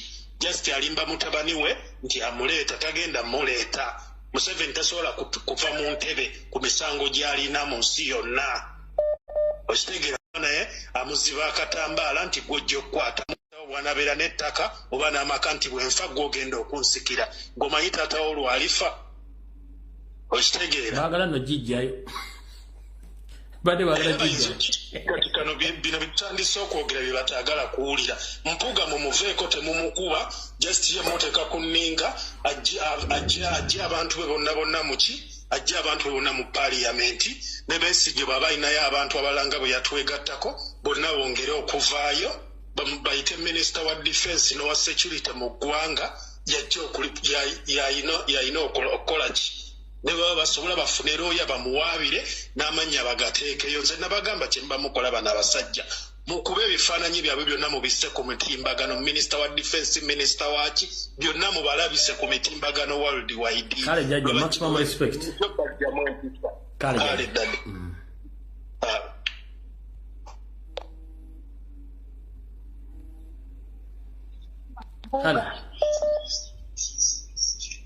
Hello. Mama gwaliko. Hello. Wanjijamu. Teacher, ompulira. Nyense kuwulira. Teacher lwaki ompulira. Ense kuwulira yogera. Aha. Ndi wano Saudi Arabia. Information gyenjagala okuwa teacher. Abantu bapraisinga ompuuga ng'akubye emmeeza. Beerabira nti oyo mukyala Kibalama yasoma law. Oyo mukyala Nabukeera oyo Gemula yasoma law. Amanyi bulungi nnyo how to handle those issues so yalina okuteekako akazito ku mpuuga n'abalyoka bamuwaana awo ng'akubye emmeeza ne bamuwaana naye empuuga emyaka gyonna gy'abadde amaze since 2019 nga Kibalama yawambibwa mpuuga avuddeyo kati akitegedde kati nti n'abantu bawambibwa dda kitegeeza ono mpuuga bulijjo ali anda kava ng'akolera Museveni wano avudde nti omukyala abanjiriza bbaawe mpuuga okuvaayo n'alyoka ayogera kati ekisabani atugamba nti badda mu palamenti lwaki tebasirikidde ddala ne bagaana okuddayo paka abantu abo lebava gye babakwatira gye babatereka mpuuga muntu mubi nnyo asinga n'omusota kuba omusota omanya nti guguno oguzza okunyumba naye mpuuga musota era bwe mulaba ng'ali kumpi ne pulezidenti omutima nze gunnuma oyo mpuuga muntu mubi nnyo era ye essaawa yonna atukola ekitutunaba pulezidenti akatwa ate abantu basigala bakuba engalo nti mpuuga yewaffe mpuuga musota ensi yonna ekitegero oyo mpuuga musota ebyo byebyange tica toyanziza nyenyewa hallo sebo yongeza ku ddoboozi wangi sebo yongera ku ddoboozi gwali ku mulamwa gwali ku microphone kakati muganda wange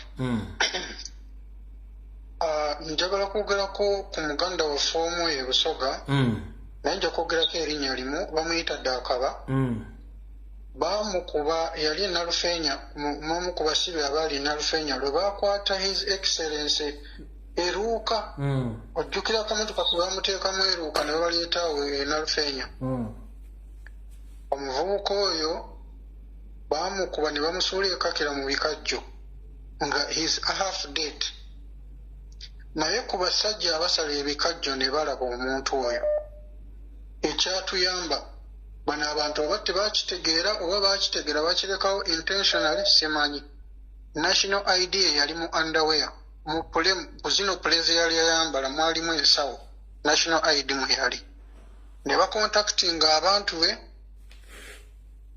ne tumufunira abasajja sijja kwogera linnya okuva ebweru ne bamuleeta mu Middle East abasajja okuva ebweru ne bamuleeta mu Middle East okuyamba famire ye yasanga abantu abajja nga bayamba abantu okuva ebweru abasimira boreholes naki ne babaawo omusajja omu n'abagamba nti mu nnyumba eyo mulimu Haji mutabanyi we bamukwatira mu byobufuzi gwe lowooza lwe bakwata his excellency that was 2021 in 2022 mu mwezi ogwokuna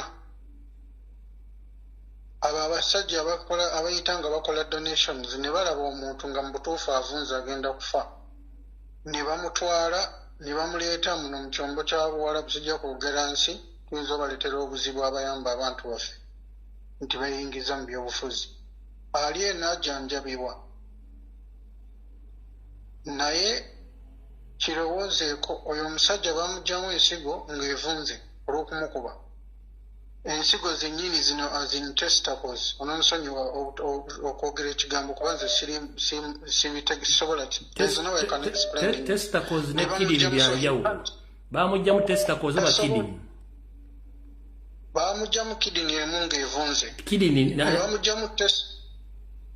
bamugyamu ne testicles zombi tasobola kuzaala bamujjanjaba nnyo nnyo okuddamu okufuna amaanyi g'ekisajja nti asobola okubaawo neyegatta n'omukazi naye ebyo byonna bigenze bamusalako ekigere okutandikira ku viivi ku kigere kya left okukka wansi kyali kivunze nga kivaamu what we call ebyo ebintu ebibeera mu toilet envunyu I don't know how envunyu that obulumi obwo abasajja baamuleeta batuula ne bakaaba bamuleeta olw'obusiraamu bamulonda wali olwawuli Haji gwe baakwatira ekisa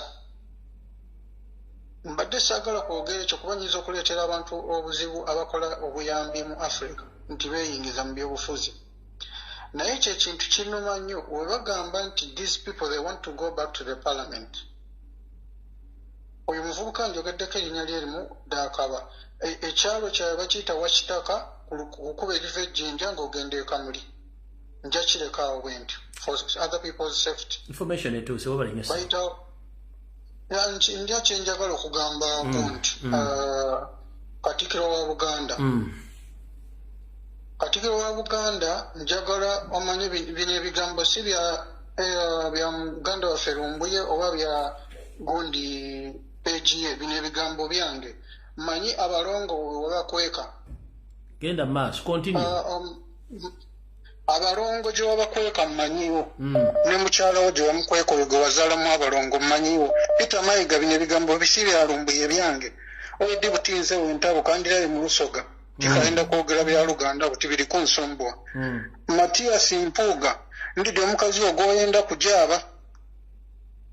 Omukazi ogwoyenda kubaawo idi nti ndidi waabo. Irayo mu Parliament nga nva kwinunula ensonga ya Dakaba. Engeri gy'abonaabonamu. Abaana abo tujja kubawamba buwambe buti. His Excellency Kyagulanyi Ssebamukama waffe ojja tusomera okusibuka empisa. Obulumi bubitirire. Nenda Masaasi Mpuuga abeewo nga idi nti oli kulya ssente. Aye abaana abo tuyidiwe basomera.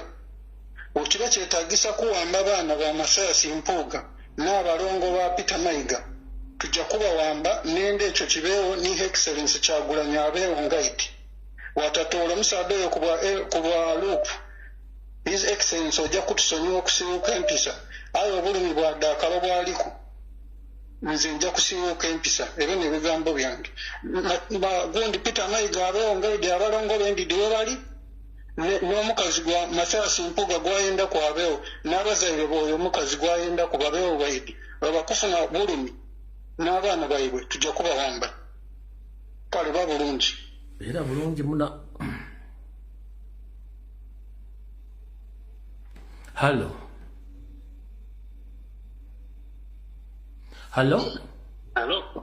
Sebo. Hello, Klamsi wana kajju. Kale sebo nawe gye baleko. Kale. Ono yagene kasajja mwana. Sebo. Kakati kyembadde kizaako okuteesa. Badde njagala buli muntu yenna ali kuno kumukutu awuliriza. Abajjukize ekigambo kye baayogera nga twakamala balonda kubanga twasooka ntuteesa netugamba bannaye ngeri batubbya akalulu temugenda mu paliamenti bo ne bagamba katugende tusomanye njagala batwakudeetinge okuzoganya kwe bazoganya kutuuseewa namba 1. Ekyokubiri baali bafunye obuvunanyizibwa okunoonya abaana bonna lisiti okukola lisiti y'abaana bonna abali bawambiddwa ne bagiteeka okutimbagana ensonga nentegera nti batulina oba abaana 100 oba abaana 200 naye bali abagamba mutukomye mutuwa abantu baffe teri lisiti egamba nti ki teri lisiti eriwo nti yaawe eri ku mutimbagano wadde nti oba eri ku webusayiti ya NOP oba eriwa tibagiteekawo nti abantu tulina enamba bweti gye tumanyi eyakuzibu.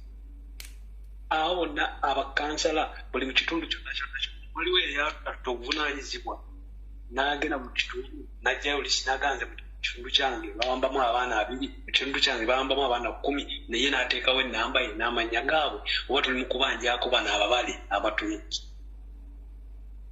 Bayanzanyo saba.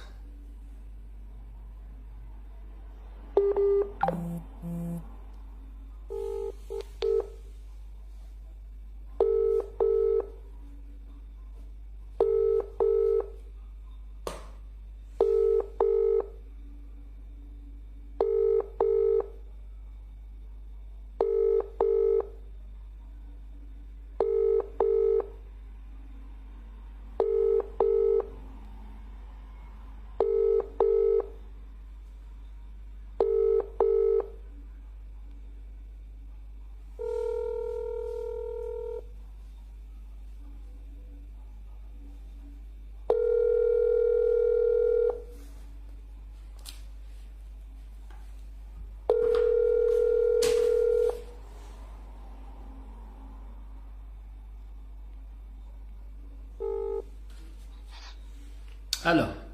Let's stop. Kale nyamu nawe bali kubeerako. Kipanze ku nsonga y'amaterasi mpuuga eyo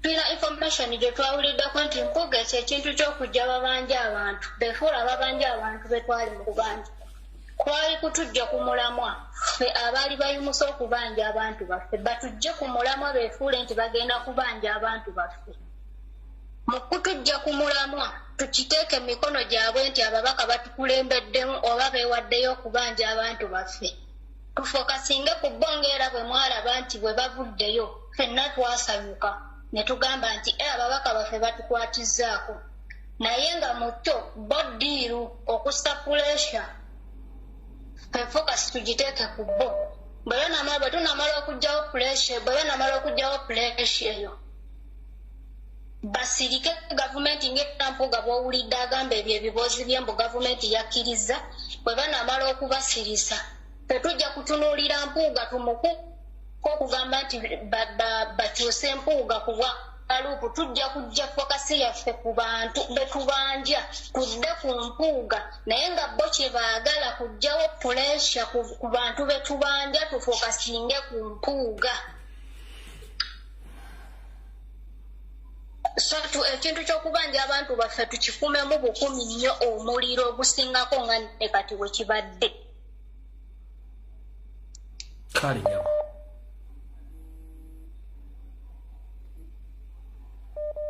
hello kale sebo nawe jebaleko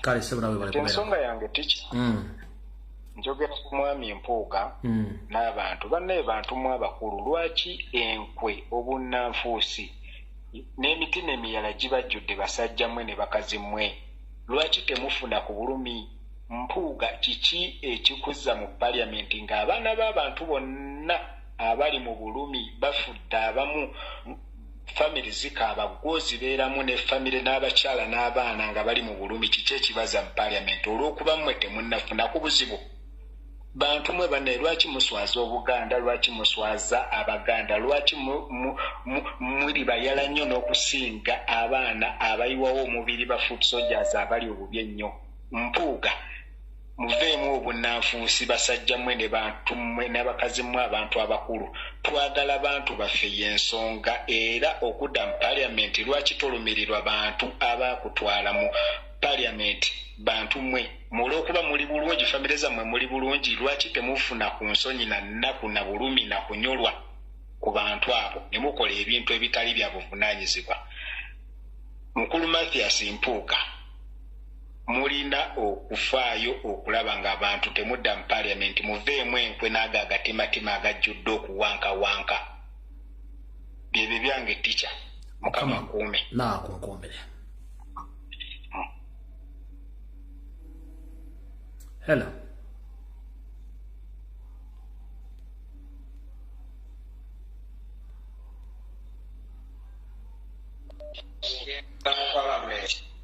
sebo jjako essimu ba TV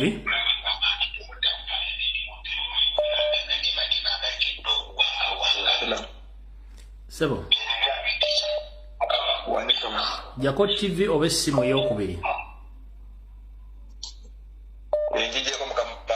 isawo ensonga tugende amanya n'eddoboozi mpitibwa Moses Kataza era nga nsinzidde South Africa twafunyeemu obuzibu bwa mukulu Kibogombo yakwata n'asiba muganda waffe mukulu Ali Mawale ne bamuwa beyiro n'addamu n'amukwata era mbadde nkunga banna ba South Africa mwenna twemobilizinge bwe kiba kyetaagisa tugende ku nyumba ya Kibombo mpaka ng'atadde Ali. Ensonga ey'okubiri mukulu Mpuuga nga Nabbanja bwe yagamba ndino Kibalama bamulina koogezaako n'ogenda mu palamenti ng'oteesa obuvunaanyizibwa bw'abantu baffe bwonna kujja kubanja ggwe kubanga kano akaseera okulaba nga tufuna abantu baffe era saba n'abantu bonna puresha tetujja ku Mpuuga mbadde nsaba n'akakiiko akatutwala ne president asale ku luno kubanga eno nsonga nkulu bwe batuuka bagamba president yakwasiza abaana baffe twagala abaana baffe ate omuntu akulira oludda oluvuganya nga wanuupu yalemedde abaana baffe tekigenda kusoboka. Nsaba bannayuganda mwenna puresa Mpuuga agigendeko akikanyuga akiddize bakama abamutumye mukama wange Lumbuye bwe kuteesa kwange kale sebo toyanza nnyo sebo akumaera. Okay. Hello sebo kanvalo omukisa guno okulamusaako bulaza kutumiddeko nnyo nange bwentyo sebo n'abawuliriza. Nze njagala kwongeza ku ddoboozi lyo n'abakomrade abalala babeera ku social media kuno platforms ez'enjawulo nti omulamwa gwennyinnyini gwe tuliko gwakuba gye kusookerako ddala John Bosco Kibalama baagala gavumenti ya Museveni nabbanja bamuproducinge ng'ate kyayitako dda amateeka gali very clear aga constitution ya Uganda nti omuntu abaziza omusango bamusango ki bamuwa 48 hours okubanga producing before courts of law bamuvulaano omusango gwagamba nti yakola obutujju ku bapoliisi timanyi biki ate n'ekirala ekiriwo twagala John Bosco Kibalama bamuleete n'abantu abalala bonabona ababuze abali ku lisiti oba bali 10 oba bali 4 bali omu tubagala baproducinge tetwagala Mpuuga Honorable Mpuuga Marcius tubadde tukusiimye ng'olikola bulungi ebirimu gyo naye kati oli diverted weebuuzabuuza. His Excellency Commander in Chief yagamba nti ababaka ba NUP aba opposition naddala teri nnyo kyemugenda kuteesa mu parliament eyo ng'eddembe ly'abantu kisookerwako ddala linyigirizibwa mulayira protecting a constitution eyo n'olaba president nga yeerayiza eyita president ng'ate weekimpatira ng'akwata Bibiliya bw'ati ng'alayira mu nnyinnya lya Katonda nti agenda protecting abanansi n'ebintu byabwe abakulembere naye ate nga y'omu oyo akulira okubatulugunya akulira okubabuzaawo ebintu biteekere tubiggyemu omuzanyo omulamu oguliwo tetuguvaako tetubeera nebidiversion birala gwa producinga Kibalama ate tubawe ennaku eno yetwiga yaffe y'okuggyako Museveni teri kirala kyonna kigenda mu maaso okuggyako okuproducinga Bannayuganda abo bonna babale nnyo okumpuliriza babale nnyo okomuledi tweyanzanyisa babalire ddala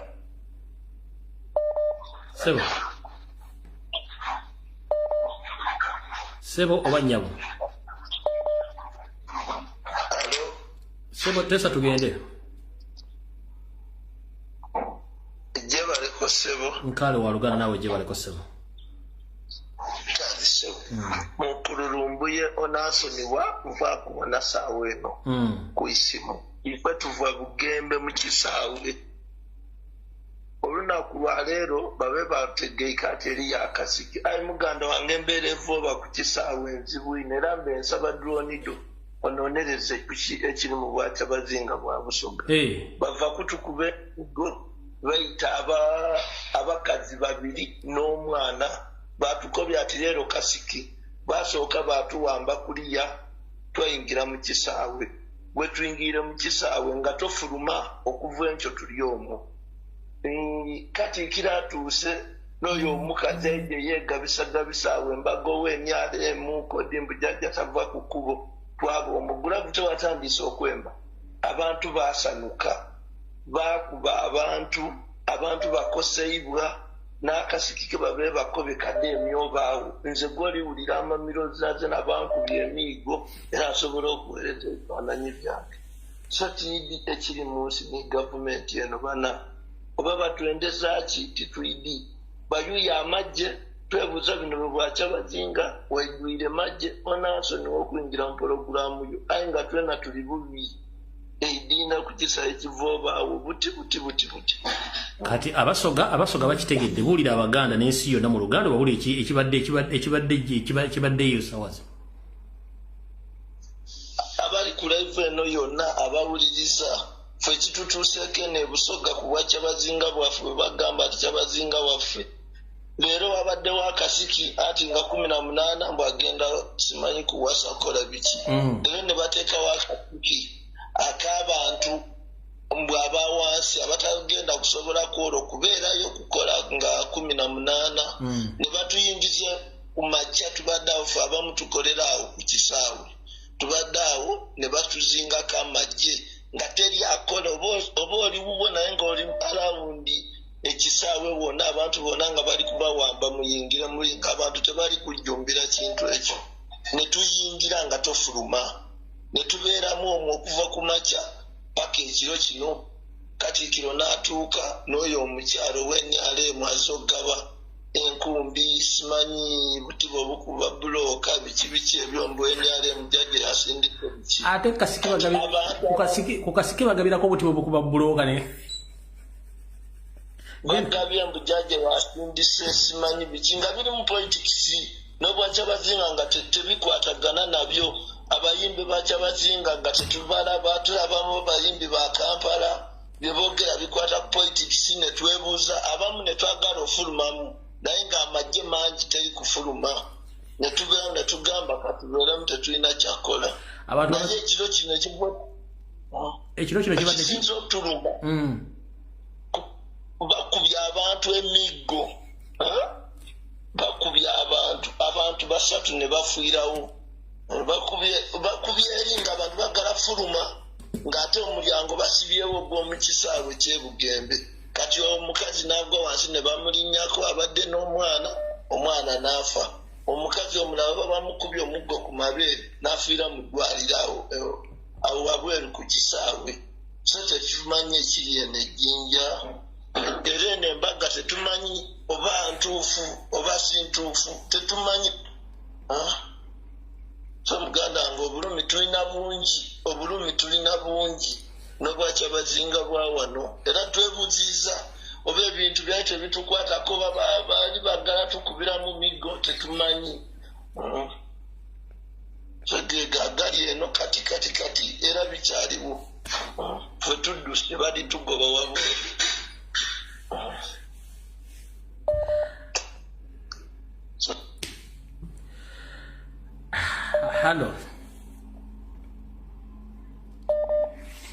Hello. Ahora tayogera kankwata ono. Hello. Sisa jebaleko. Kale nyabo nawe jebaleko. Kale sawa. Nze njagala kwongereza ku nsonga y'oli omwami eyasoosa okuteesa yabadde muna yabadde ayogera mu lusoga. Abadde njagala kuwabulamu nti bwe wabanga waliwo engeri yonna nga gyagambye nti bamanyiko ku bantu baba abantu abamu ku batulyamu enkwe gye bakuumibwa kyandibadde kirungi nga tabyogeraawo kwegamba ne kabeera kaffejje so nti nabo ne bayita buyiseeyo ne bakola ekiteekeddwa okukolebwa kubanga baba bawamba abantu ba Uganda abaana ba Uganda bonna tebamala kulangirira nti gundi tugenda kunona oba kitegeera so kati nandibadde nsaba nti ebiseera ebisinga naffe tubeere n'akaffejje kale nyabo toyanza nnyo nyabo kale sewa Hello. Wanji nyabo Nkali nyabu nawe jebaleko.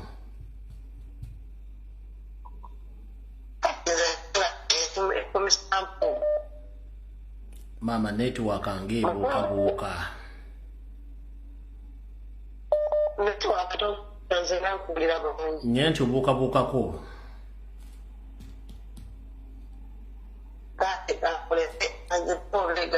Kale nyabu.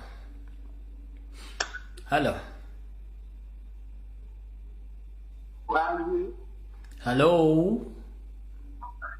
Wanju teacher Lumbuye ngulamukizaako nnyo n'abawuliriza. Nkale nyabo.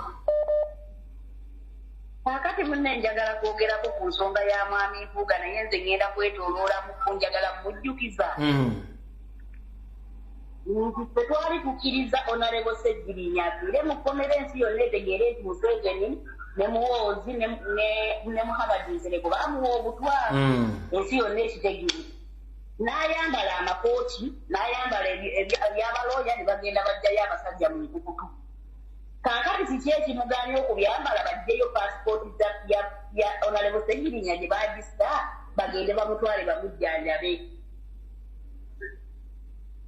byonna byetooloolera ku ye bolo betwalaba looyo oyo omupya era bwe yayingira mu musango abasibe baava mu kkomera ne kaakati tumusaba nga bwe yakikola luli teyeerabira ne banne bwe baali bonna era addemu ayambale nga bwe yayambala agenda ajjayo paasipooti ya onalebo Sseggirinya akuna obujjanjabi n'ekyokulala kyenjagala omumanya lwaki onalebo Sseggirinya ye mulwadde nga baali abasibe babiri ku musango gumu ng'omulala ajja butaala lwaki onalebo Sseggirinya era omusiraamu kano njagala kagende wa mukulu Museveni sebe mukulu Museveni kwata paasipooti ya onalebo Sseggirinya ozimuwe bw'oba tewamuwa bukuba paasipooti y'olemera yaki era nsonga ki gy'otuwa ekwasa paasipooti ya onalebo Sseggirinya okugaana okugenda mu ddwaliro kati kano nako kagenda wa Amukigundu nawe Amukigundu bw'oba okola bizinensi zo nga bakuteekawo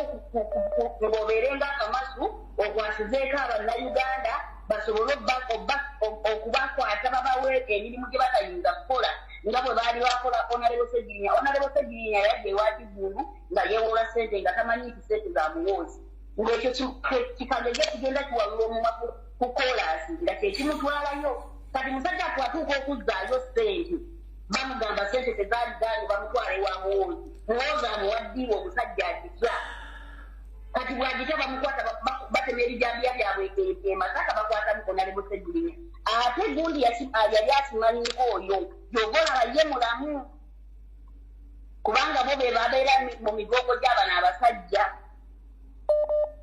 mukwate paasipooti ya onalebo Sseggirinya mugimuwe abasibe bajja abakola mu kkomera bajje wa Museveni Museveni esita tugamba ne bagamba nti tumaze okunfaaminga onalebo Sseggirinya bamuwadde obutwa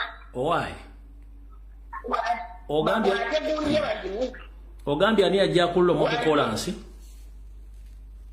ng'olwo omusereko kagege yajja kulula ekimwanga kikululira ku Sseggirinya musajja wati n'amutwala ewa amu amuwola ssente ono atuuka okuzzaayo ssente bazigaana bamugamba nti ssente zaani za muwoozi amuwaddiru y'okutta pulezidenti Kyagulanyi ono agaana ogikola kati bamukwata batema ebijjabya byabwe bamuwooze emasaka bakwatamu Sseggirinya naye nga ye Ssewanyana ateeka kuba yali akimanyi kiddiiru kyova olaba ye mulamu omuserekolekerawo okuwulira ebimwa ku banno watowasakate olugamba tetukimanyi bulungi mwanyinaza mukama kume bali kale bali sebo Uganda zabo nga sigwa omusima sebo alo mugano wangi sebo alo mugano sebo genda mu maaso teesa tulina ono omutegedde muganda wange nsinzidde wano e Butuluki teesa tugende naye nze nyinamu ekintu kyembuuzaamu kimu omusajja ono muganda wange we baamusiba ne Sseggirinya Alani Ssewanyana nga takyayogera ye nga talwala nga Muhammad Sseggirinya ye lwaki talwalako yadde n'akakoovira takyayambala ne baluti bakyaziteekako asirika n'abeera awo akwata bukwazi ku ttama n'atunuulira butunuuliza abantu n'abakeneka muganda wange waliwo omuzannyi awo nyongeza ku ky'omukyalo oyo kyayogedde Alani Ssewanyana oyo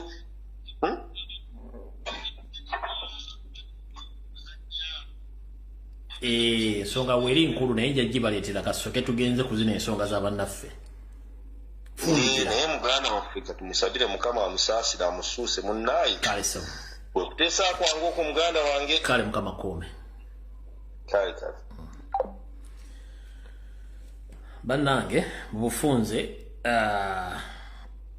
mukyala Nabbanja nga wavaayo n'okola vidiyo eno Nabbanja mpuuga temudda mu paliamenti Nabbanja ng'amaze okukola ekintu kino kye yakola kubanga yagamba abasibe abalina Kibalama John Bosco abducted on 3rd of June 2019 from Kanyanya Gayaza Road. Now, how do you trace for Kibalama? But we are fortunate that Kibalama was traced. He was arrested recently in October in a place called Kakiri. And he's one of those that is claimed to have killed police officers in Chiboga, Wakiso, and other places. So there are those who have even declared and accepted that they have been, they are attached to the other rebel group, Coalition for Change. Remember?